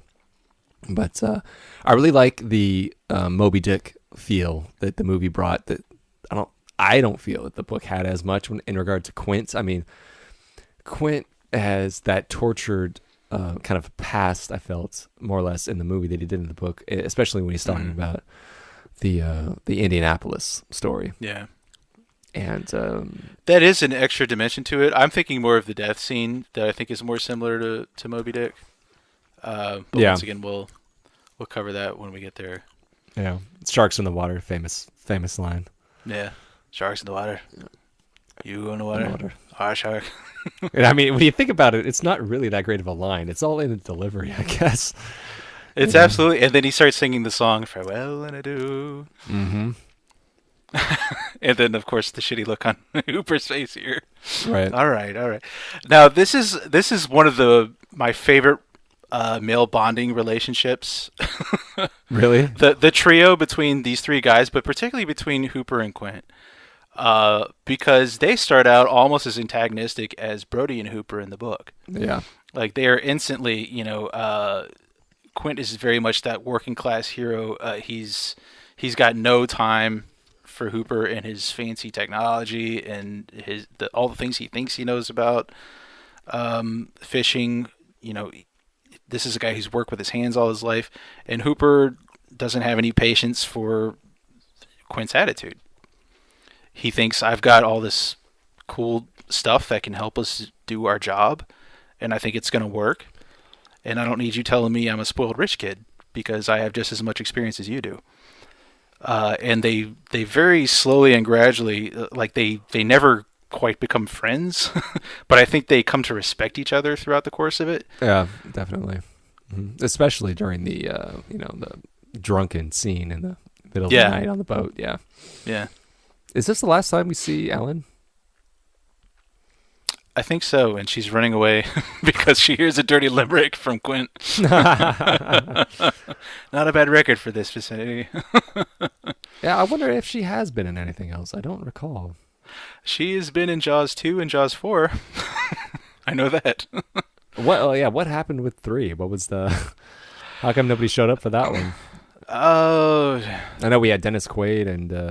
Dennis Quaid played Michael Brody. Oh, so it was the Brody character. Yeah, it was still Brody, but it took place in a whole different... It took place at, SeaWorld, I think.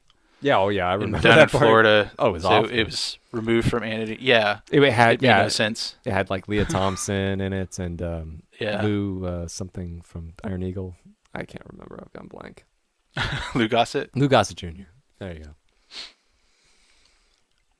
The Orca. Yeah. They did keep the name of the boat. We did keep the name. That's right. That's important.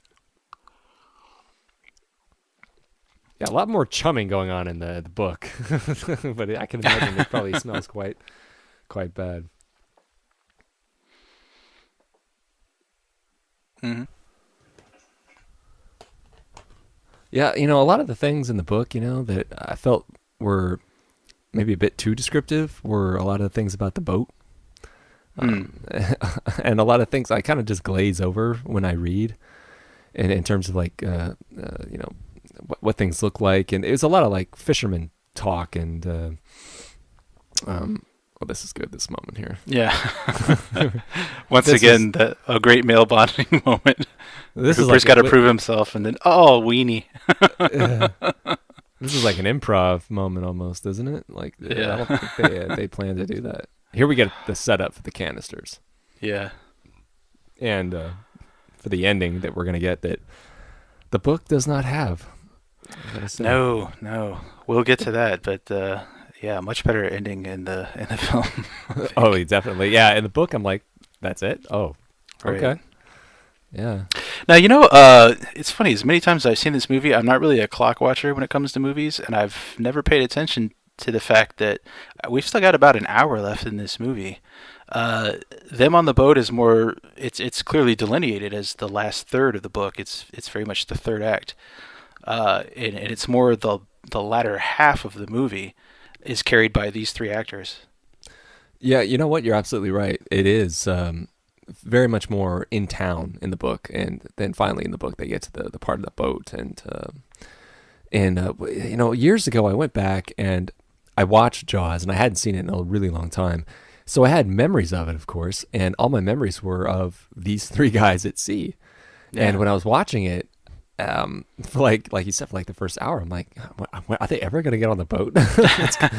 I don't remember. And I'll be upfront about this. I actually prefer the first half of this movie to this part. Oh, really? Yeah, I went to the part where they're hunting the shark. I actually find that more interesting. I actually think the pace kind of slows down a bit, I suppose. This is where the pace kind of slows. I think it does feel slowish at times, but I think in important ways. And by the time you get to the end of it, you feel why it was important for them to do it this way. Because it's really about these three guys, these three very different characters being out and hunting the shark together and forming a bond against a common enemy. And in that way is like you said, that's where it's very much like Moby Dick. Yeah, and it is one of the. He gets excited about that. That's good. Yeah. Yeah, this is one of the great kind of male bonding parts in film, I guess. I mean, I can think of a lot, like Butch Cassidy and the Sundance Kid, and for instance. But male bonding, yeah, that's these three separate guys coming together, and what circumstances would guys like this come together? Yeah, that is fascinating. Normally this wouldn't happen, and those are aspects of storytelling or just in life that I find interesting when people from different backgrounds will have to come together because of the circumstances they're in. Right. One that comes to mind off the top of my head is Monsters Ball, which I know you're not a fan of. Halle Berry getting railed by Billy Bob Thornton. Right. I just want to feel something. Yeah. Smacking a fat kid all movie. Chat. Right. In that regard, those two characters in normal circumstances would not have anything to do with each other. But the fact that they both need love, they both need someone, not necessarily each other, that they bond over that aspect. And I find that very interesting. And I love seeing that in book form and in film. Absolutely. And these are three guys who you can hardly imagine going out for a drink together like as buddies. If they weren't in this situation, even maybe if they were to come out of this situation, all of them alive, you could see them on the anniversary of killing the shark or something, gathering in a bar to celebrate and cheers each other or something. Yeah, like old, like a Japanese World War II veteran and American veteran kind of get together and commiserating. Yeah, sure. But you can never see them, even after they go through this, being, buddies. Like they're gonna hang out with each other and understand each other. They're all just such fundamentally different guys, but because of the common threat that they face, Look at that. They're teasing you. I love that. With that, the way that shot was set up, you expect to see something come out of the water because of the way that shot is framed, but they're not yet. And I love the sunscreen on Brody's nose. That's such a great touch. And how he just can't handle this fishing rod. And how it makes him look kind of amateurish. Kind of a thing. Yeah, sure. He's the guy he's more of a guy's guy and a working class guy than Hooper is, but he knows nothing at all about being on a boat or what he's doing. Which is surprising considering, he grew up, in this area, so. Well, in the book he did, not in the film. Well, yeah, I'm getting the two confused. But you're right. Even in the novel, he doesn't know his way around boats very well, and that's why Hooper has to come along with him in the book. And correct me if I'm wrong. I don't think Quint really wanted an extra hand at first. Did he not? I think there was a bit back and forth as to whether or not Hooper was going to come along or something or other. This was improv, I think, too. Probably.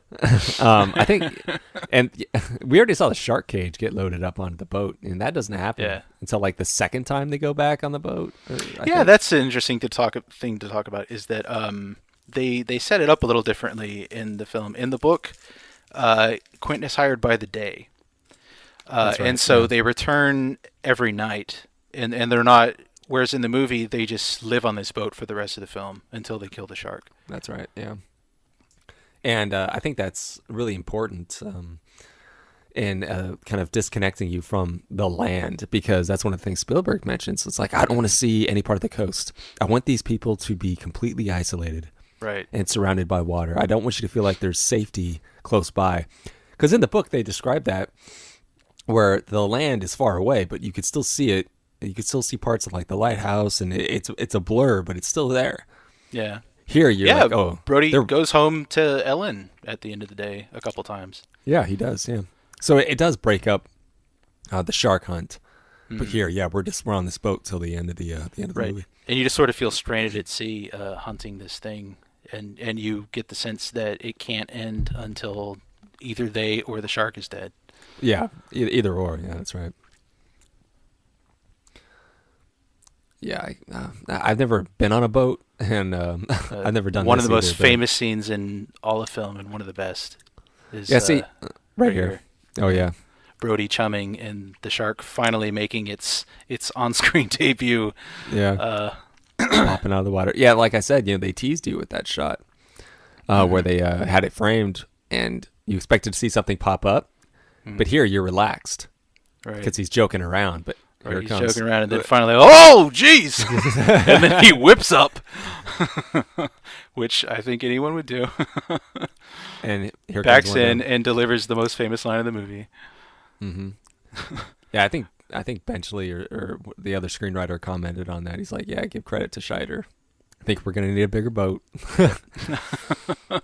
Which is not only famous from this movie, but it's just a famous phrase in regard to if you're facing a challenge, right. An obstacle. I think we're going to need a bigger boat for this, it's become so popularized. And this is where we finally start to see a lot of the shark and to really get a sense of its dimensions. Mm-hmm. I love that look on Shaw's face there.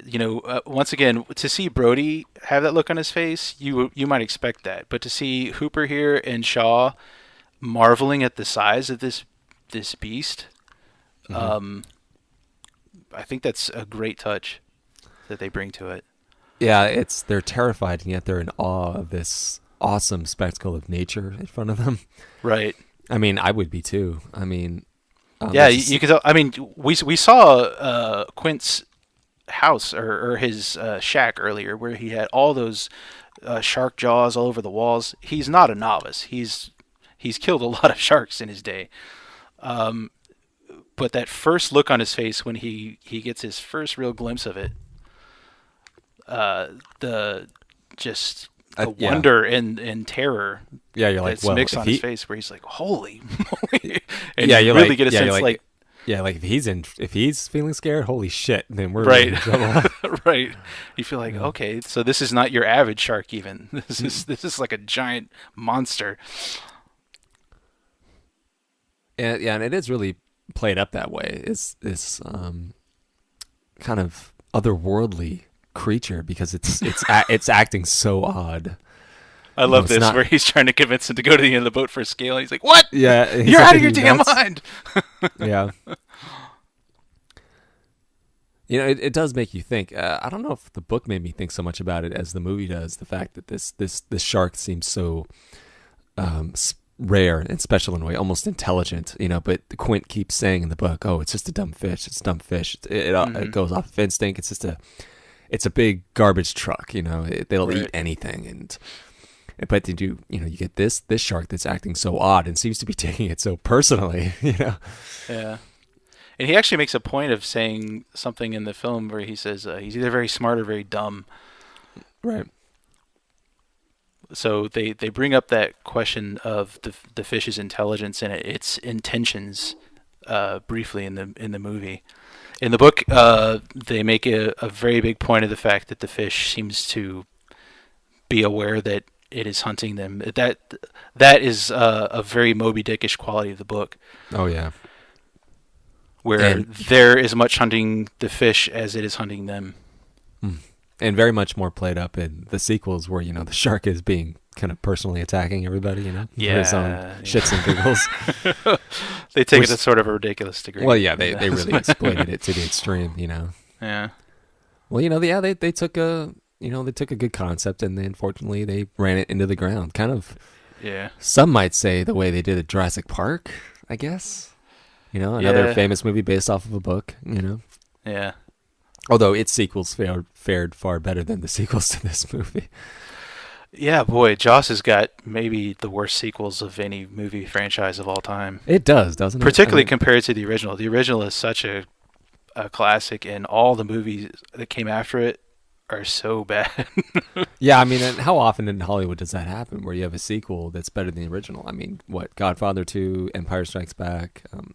Yeah, I know it's not frequent, but it just, for the level of quality to diminish that much from film to film.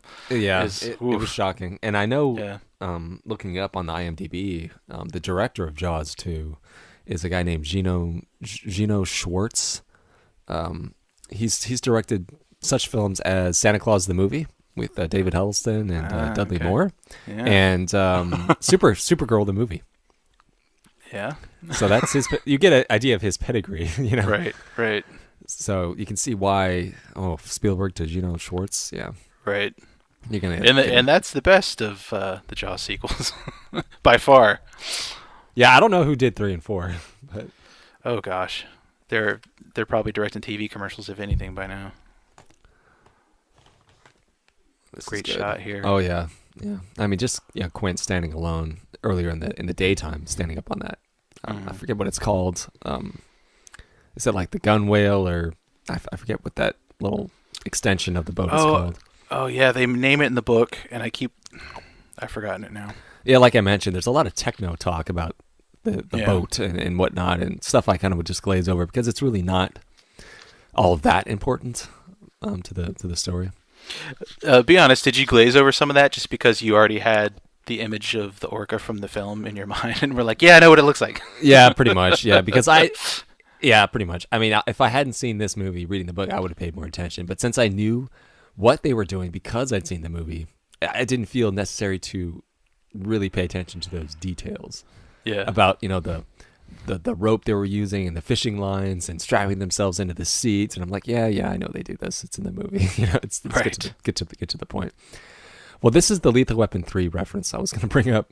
Okay.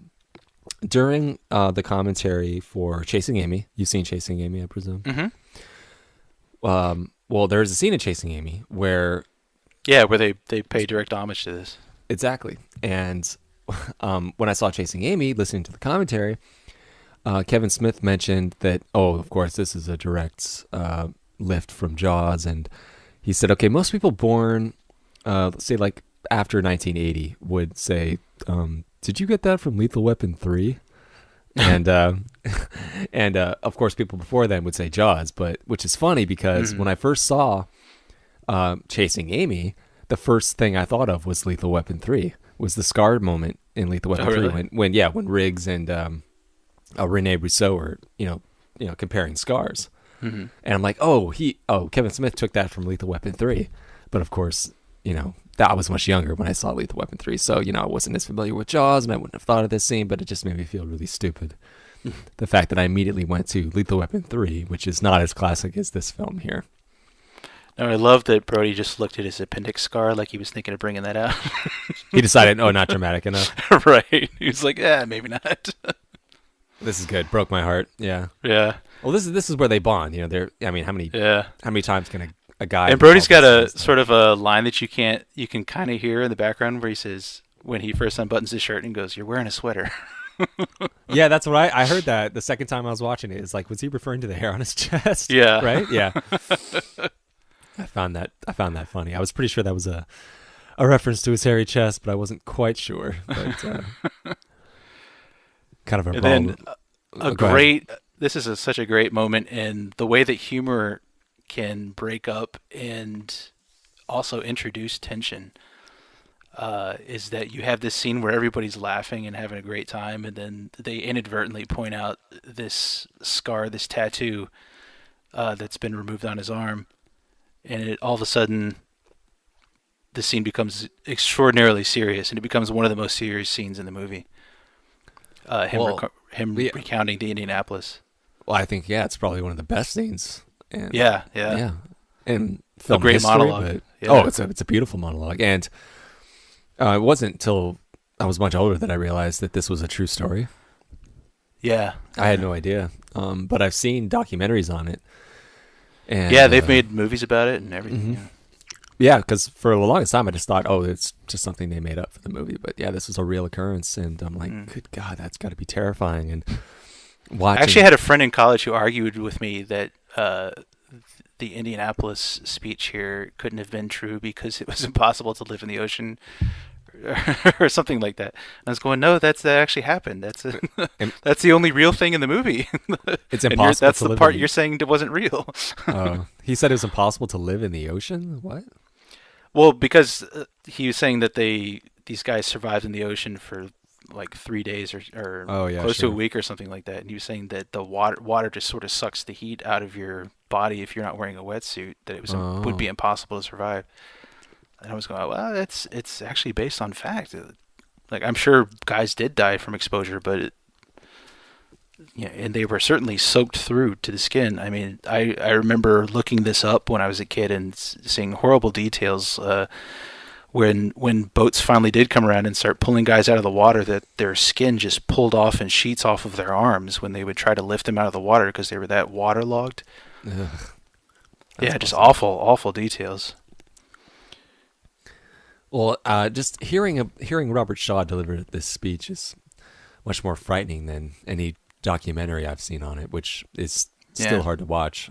But just the way he talks about it, and this is what makes the character of Quint. This is his backbone and the backbone of the character. In essence, it's a motivation that I think is important. That is missing from the novel.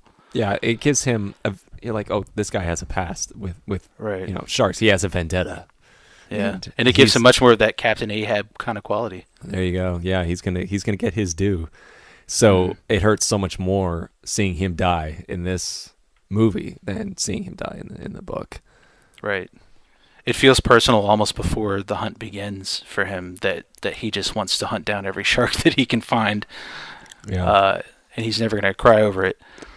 Versus in the book, he's just a fisherman trying to make a living, and at some point, the fish starts to get the better of him, and he gets mad and decides, well, okay, now I'm going to take it seriously. Yeah, it's just much more of a hired gun, Yeah. So it's just not as interesting. But it was during this scene that I heard that he was actually drinking for real, I guess. I'm not sure if the others had real alcohol, but I believe he did.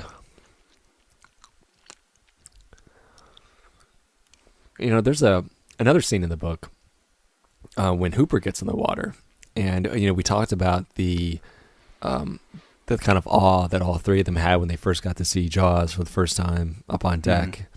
and they were scared yet mesmerized at its beauty almost, I guess. Yeah. And there's a scene when Hooper is down in the cage, and as the shark comes up to him, the shark kind of gives him a beauty pass and lets him check him out. You know what I mean? Right. And Yeah. he takes his arm and he puts his hand out and he feels along the shark. Mm-hmm. And I thought that's really cool. You know, that would have been nice to see in the movie maybe. And I can see why they maybe had to cut it out because the shark wasn't working, I guess. Yeah. You know, but I thought that or was, maybe it would have just been too like yeah. But I agree that was a nice touch that I kind of might have liked to see kept in the film. Just how he's also much more interested in filming the shark. He's much more of a Jacques Cousteau-ish kind of documentarian than he is here.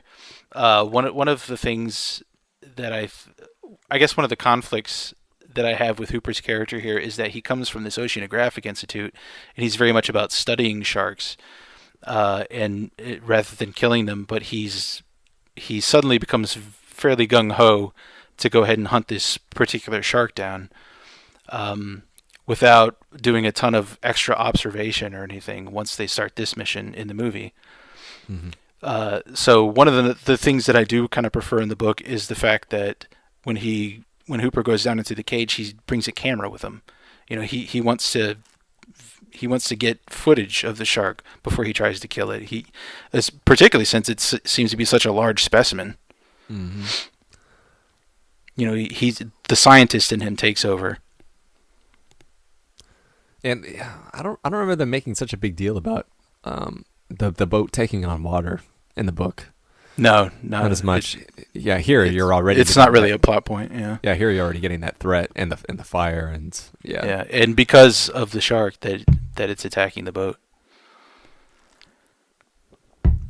Yeah, I think in the book, I think Hooper almost because he and Brody are so antagonistic, and I think at this point, Brody almost kills Hooper at one point. That's right. There's like at this point in the book, they have a huge fight, and he starts choking him, and he was like, "Where were you last Wednesday?" Blah blah blah. And right, like, all you wanted to say is, "Were you fucking my wife?" And right. And the only person who brings that out in dialogue is Quint. I think Quint says, "You think he was giving it to your old lady?" You know, and right. Like, and at that point, and I think that's kind of what drives Hooper to kind of take on this kind of crazy task of getting the cage, and because he's like, I have to prove myself. And one of the did you see that? Yeah, I love that little shooting star. Yeah, that of course they couldn't have planned, but what a great I never noticed. Yeah. And there it is. Well, maybe it is planned.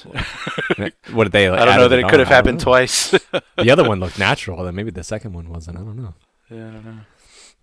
Yeah, in the book, when he's being threatened by Brody, he's like, "Oh, call up Daisy. I was with her," and he's like, "Call her when we get back in, and she'll corroborate my story." And then and he's like, "I already asked. She's a lesbian. What are you talking about?" Yeah, Hooper's he comes up with this other bullshit story. Yeah, Hooper shows like in his thoughts, he's like, "Oh, I'm gonna have to get home quick before Brody doesn't call her and say, hey, right. we were at the motel, remember?" Yeah, remember. Yeah. You turned me down. Don't worry. He's down there with a wrench. God knows what he's doing. That's kind of like Han Solo in the Millennium Falcon right there. A little bit. Okay, you were talking about Star Wars way too much in this Jaws commentary. I can't help it. It's hard not to. I don't know. I grew up on Star Wars the same way you grew up with Jaws, Yeah. Maybe we'll do a commentary on Star Wars one day, and I'll just talk about Jaws the whole time. Well, you're going to have to get Randy in on that one if we're going to do Star Wars. But yeah, he would be much better for that. I would just fall asleep halfway through. Do you I mean, since this movie has been so influential on you in your life, I mean, do you find yourself basing characters in your own stories or ideas, themes that are in Jaws itself? Oh, I can't believe they're leaning over the boat. What are they doing? I mean, look at that. There's money shot. Yeah.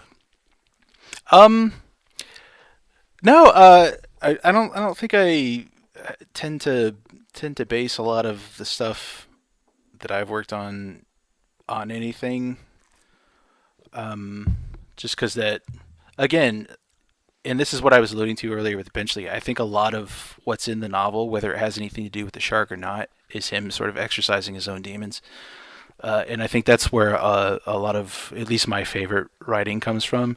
And that's why, even though in the plot of Jaws, I might prefer that those parts were taken out of the film.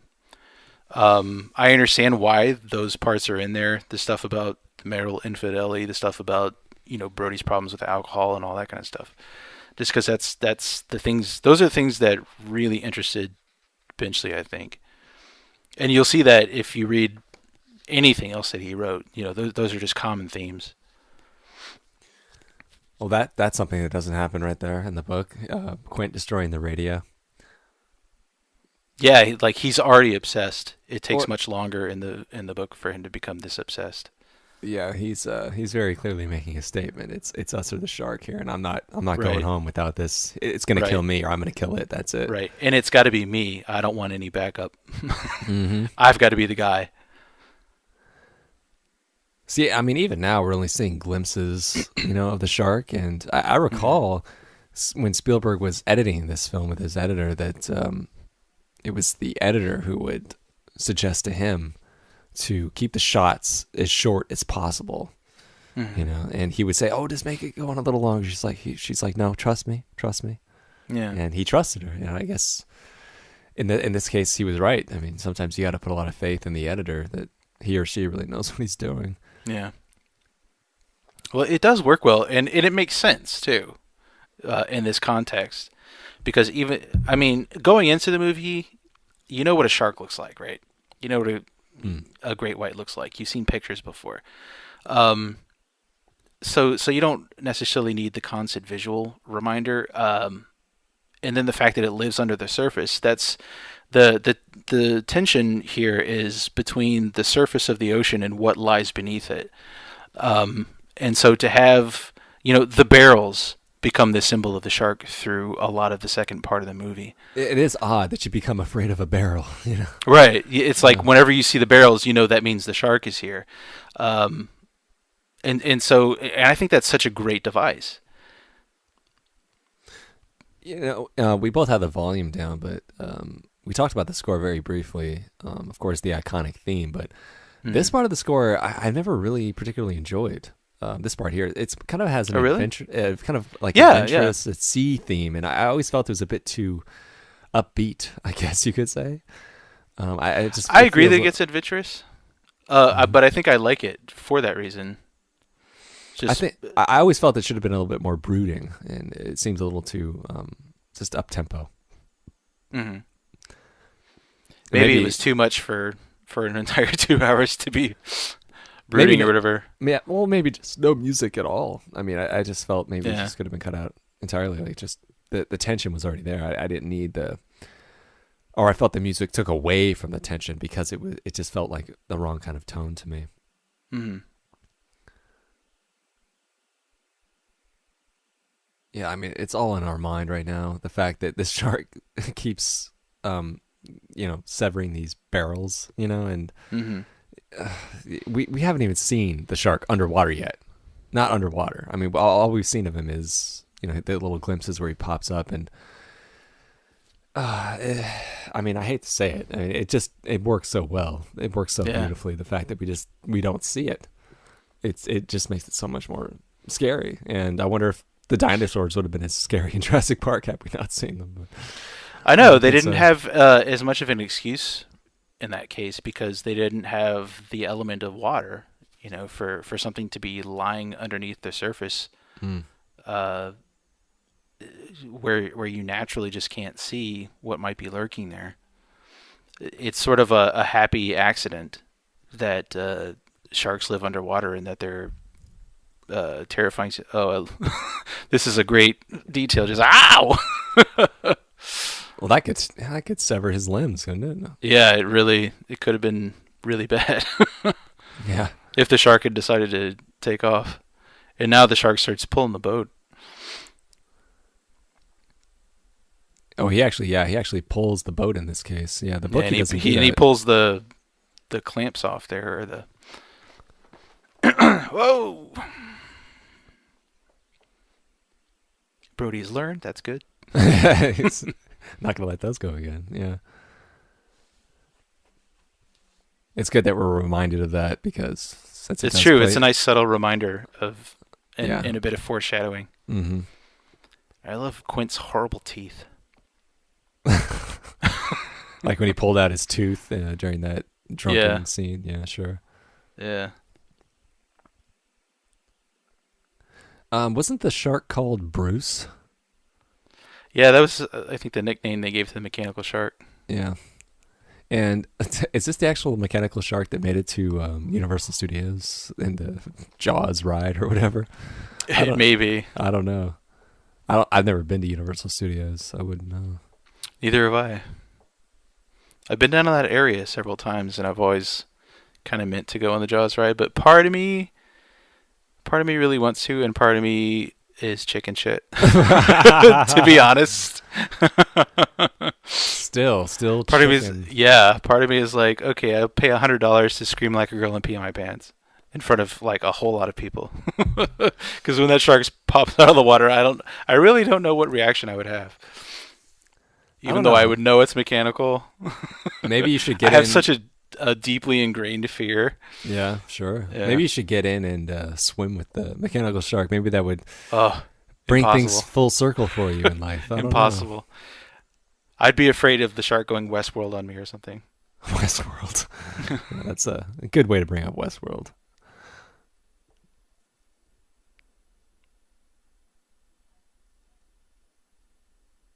Yeah, suddenly everything goes quiet. And then it goes under with, 3 barrels on him? Yeah, the fact that the shark was pulling the boat, and now he takes the barrels down. Not only does that, he severs them too. Right.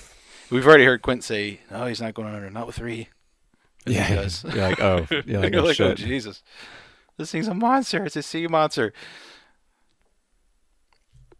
That's what the shark is. Kind of makes me wonder what would happen to you if you actually saw a shark in real life. If you were out on a boat. I would probably look a lot like Michael Brody in that one scene. Okay. I'd just sit there frozen in the water. I'd probably be safe because I wouldn't move whatsoever. I would just sink like a rock. I'd stop breathing. It wouldn't know I was alive. I mean, would you go out on a boat? Would you be willing to do that? Yeah, I've been out on boats. Oh, okay. I didn't know how deeply I've been in the water. Scarred you. No. Okay. It's not all that bad. Oh, okay. We went on my honeymoon down in the Caribbean. I went parasailing, landed in the water, swam back to the boat and all that kind of stuff. Swam in, deep water. That water's a little different because you can see the bottom of the ocean no matter how far it is below you. Whereas in Virginia Beach, you can't see your knees standing in knee-deep water. So that gets a slightly more unnerving, but... just like in this movie, the water's so murky. Yeah. That's I think the setting here is important. That it's sort of on the East Coast here, because it's that gross, murky, can't see anything in it water. Yeah, with no waves at all. With what? With just no waves. There's no surfing going on or anything like that, like you have on the West Coast. Very still, yeah. Yeah, it's just lots of still. Oh, a rare shot of land there. Yeah, that was rare. You don't get much of that. Yeah.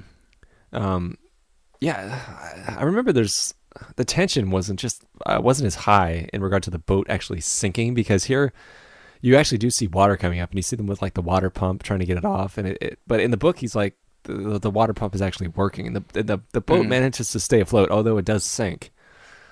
It manages to stay afloat without much trouble for a while. They never really give it too much thought. Right. It's not really until the shark just comes up and wrecks the boat intentionally. It comes up and hops on the end and right. Yeah. Is he intentionally doing this, like just burning out his engine just so? Because he knows what he's doing. I mean, he's sitting there whistling. He smacks him. Just unintelligible. I think it's just that level of obsession that you're supposed to see in his face there. Where his intention here is that he's pulling the shark into shore, and that's why I think you've been given that rare shot of the land. But he doesn't realize that he's burning his own engine out and is making the boat sink.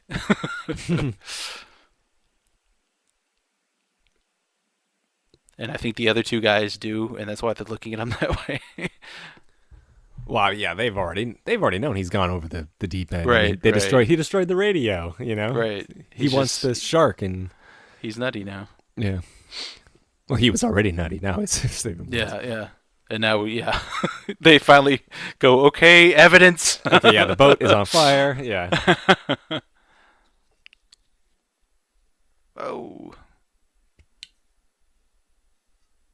Yeah, that'll help. That's what you need. Because an ocean isn't going to put out the fire, but that is.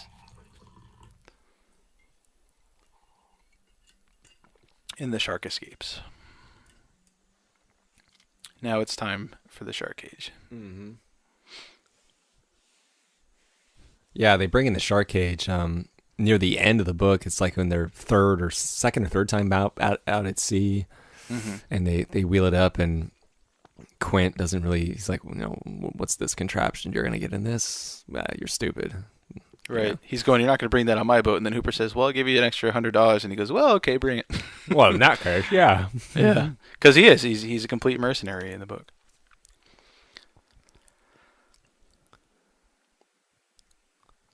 And once again, the only reason he really wants to get into the cage isn't to kill the shark. It has nothing to do with the hunting of the shark. It's to get some film of it in its natural habitat, because it's such a rare specimen. Yeah, and I think he takes like a water gun, and here it's like more of a spear. Yeah, that he takes. And then in the book's it's actually like a gun. He's got like a poison-tipped spear here that he's got to go down into the cage with. Well, which of course he loses immediately.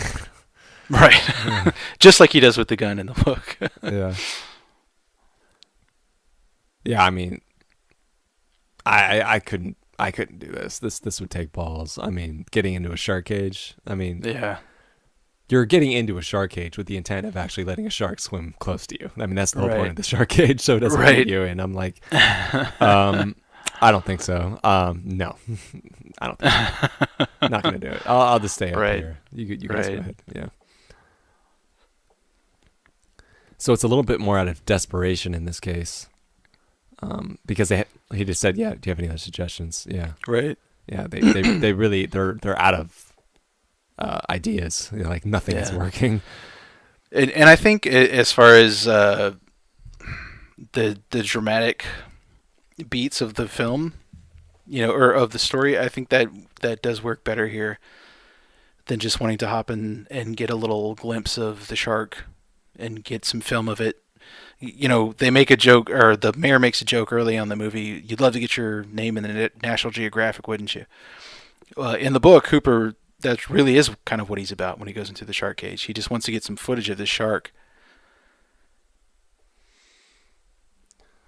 Whereas here, he's going down with the sole intention of killing the beast.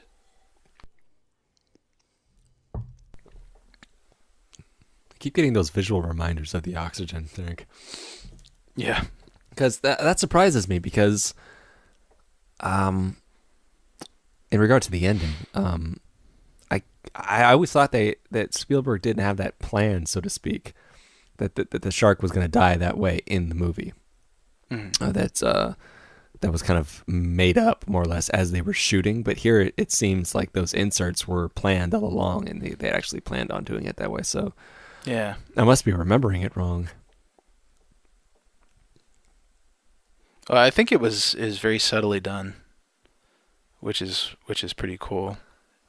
Usually, when something is foreshadowed like that, then you see it coming from a mile off. Oh yeah. They just make such a point of it that you go, oh well, that's going to be important later. Oh yeah, sometimes it can be done well. I mean, you've seen Ronin. I'm sure.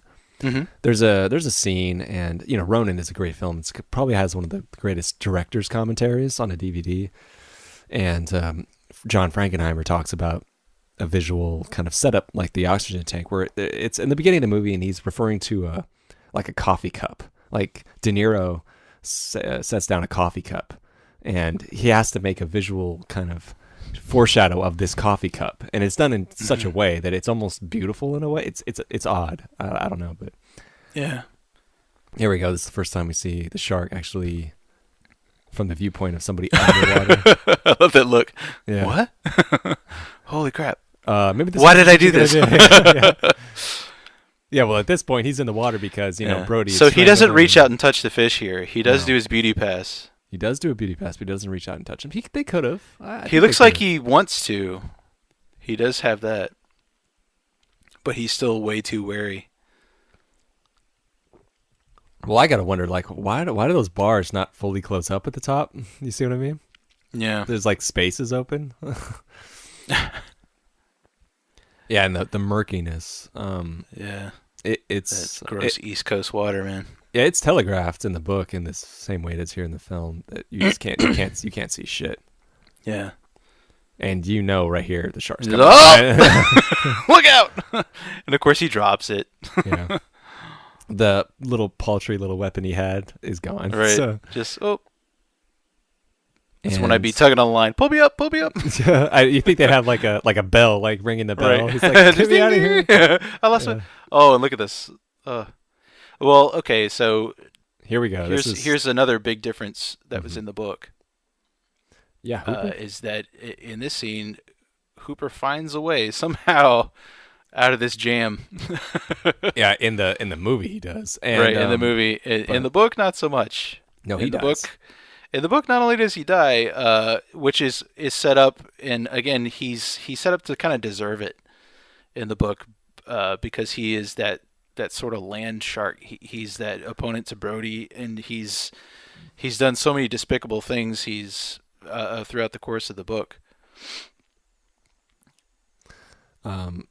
This seems unwise to me to try to the shark. Yeah, because that will just create a feeding frenzy. Oh, sure.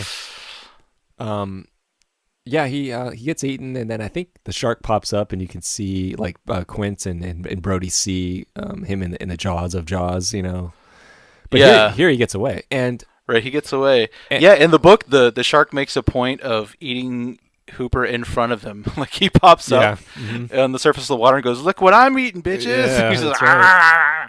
And they go, "Ah!" That's right. And I hope I'm remembering this right, and I'm sure you know this too. If I am right, is that in the movie when they were filming this, he was supposed to die. Was he? Yeah, if I remember my behind the scenes info right, that Richard Dreyfuss was supposed to die, but the footage here didn't look good. And so they did some cutting and some reshooting, and they showed him swimming away so he'd escape. But he was supposed to die in the movie as well. Yeah.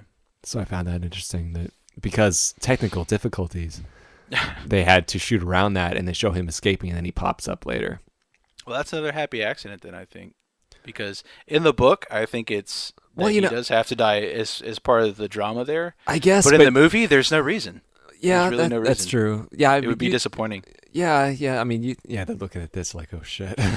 Yeah. It's like, hey. Well, I think even in the book, I didn't think Hooper deserved to be eaten, even though he slept with Brody's wife. There you go. There you go. And he jumps on the boat. Right there.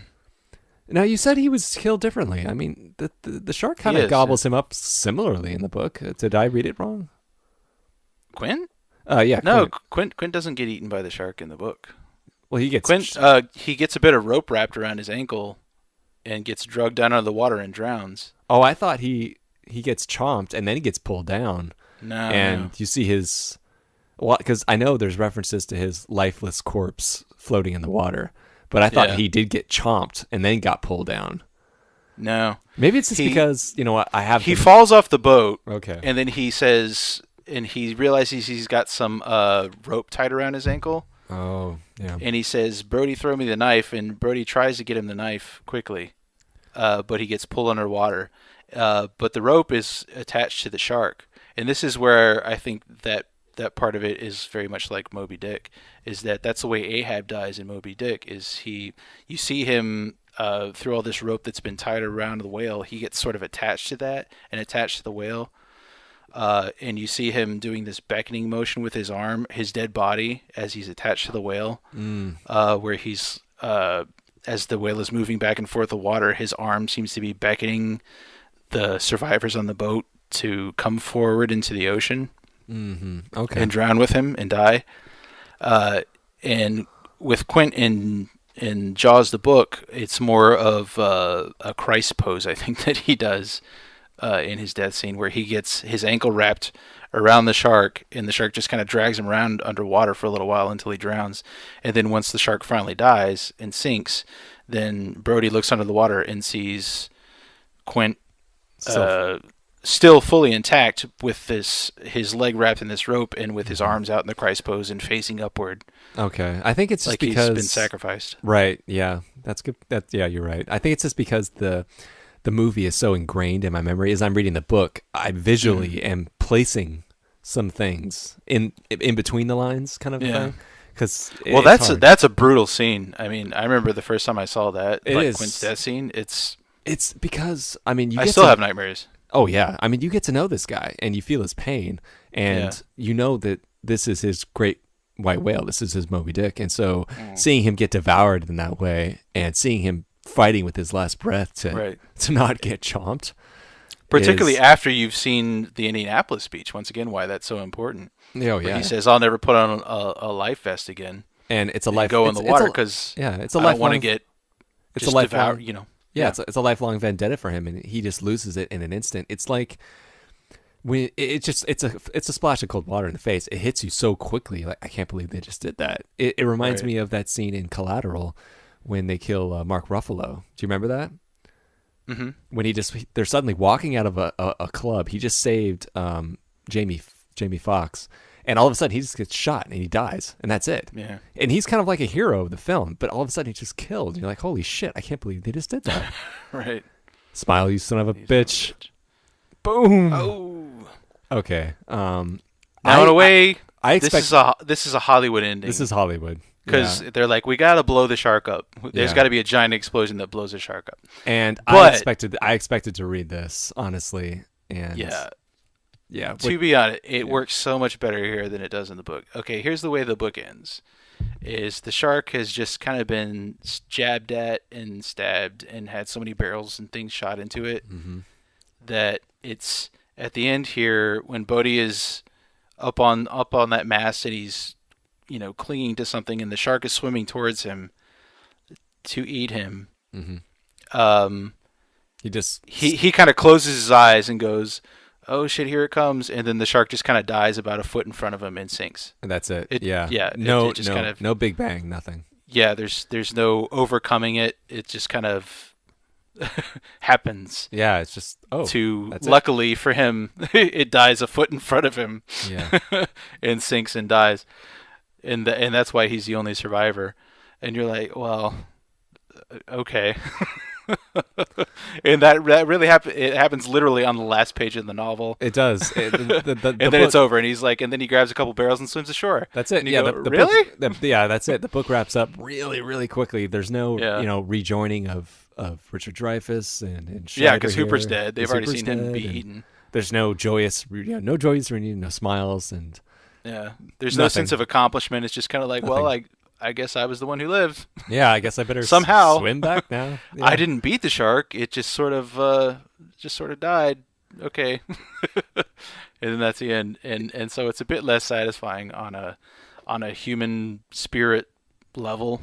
Yeah. And I would still be terrified being in the water. I'm like, there's more than one shark in the ocean. So sure. And now there's a giant bleeding shark carcass. Yeah, I'm like, I think we should swim really fast. How about that? It's already attracted a whole bunch of water birds here. Yeah. So yeah, definitely the book wraps up really, really quickly and with no big moment. It's just that's it. The shark sinks, and I think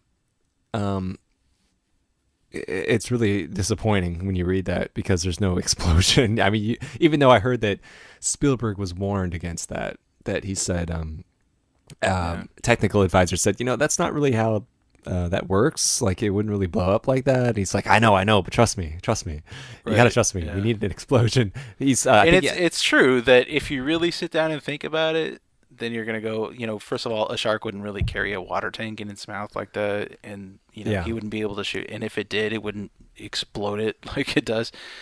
But it's such a satisfying moment after all that you've gone through. You feel like something has to happen there, that he's got to overcome it in some way. He's got to defeat the shark as a man. I think, well, you're right, and I think Spielberg said, he's like, I've kept these people sitting down for 2 hours. They want to see that shark blow up. So they want to see something happen to it. Mm-hmm. I don't know that it had to explode like a special effect or whatever, but something had to happen there. And he had to have like a cool line. Smile. I know all that kind of gets taken to an extreme, once you get into the 80s films and all that. Well, one-liners like that get really old. I mean, here it works in this instance and you feel gratified, but there's a lot of moments in other films. Air Force One comes to mind, get off my plane. Right, where it just, wouldn't it be better if you didn't say anything at all, Right. But whatever. Well, anybody who's still listening, the movie has ended, so I just want to thank you guys for listening to Dave and I talk about Jaws, one of his favorite films. This has been a real treat for me. Not one of, it is my favorite film. Yeah, I'm not shy about saying it. Yeah, I'm just pleased as peaches that Dave was able to come on and join me for this. So it was a ton of fun. Yeah. Thanks for listening. I'm Josh, from the Soulless Minions of Orthodoxy, and Dave, you are still doing the Bookhouse Boys. I am. You can check that out. Is this the bookhouseboys.podomatic? Yeah. I think that's the website. I think so. Yeah. And Meandawg. We're on iTunes. You can find us there. He's on iTunes, and Meandawg is still out there, although their show has been on a very long hiatus. That's not coming back. I don't think so. Well, you still owe us 3 more episodes to make it 100, but anyway. Okay. I'm just joking. But check out the show; it's still good. And you can check out my other show. I do a Star Trek podcast called The Delta Quadrant. Just type it into iTunes; it'll pop up. But thanks again for listening, and Dave, thank you for joining me. Hey, it's my pleasure. All right, good night, everyone. Good night.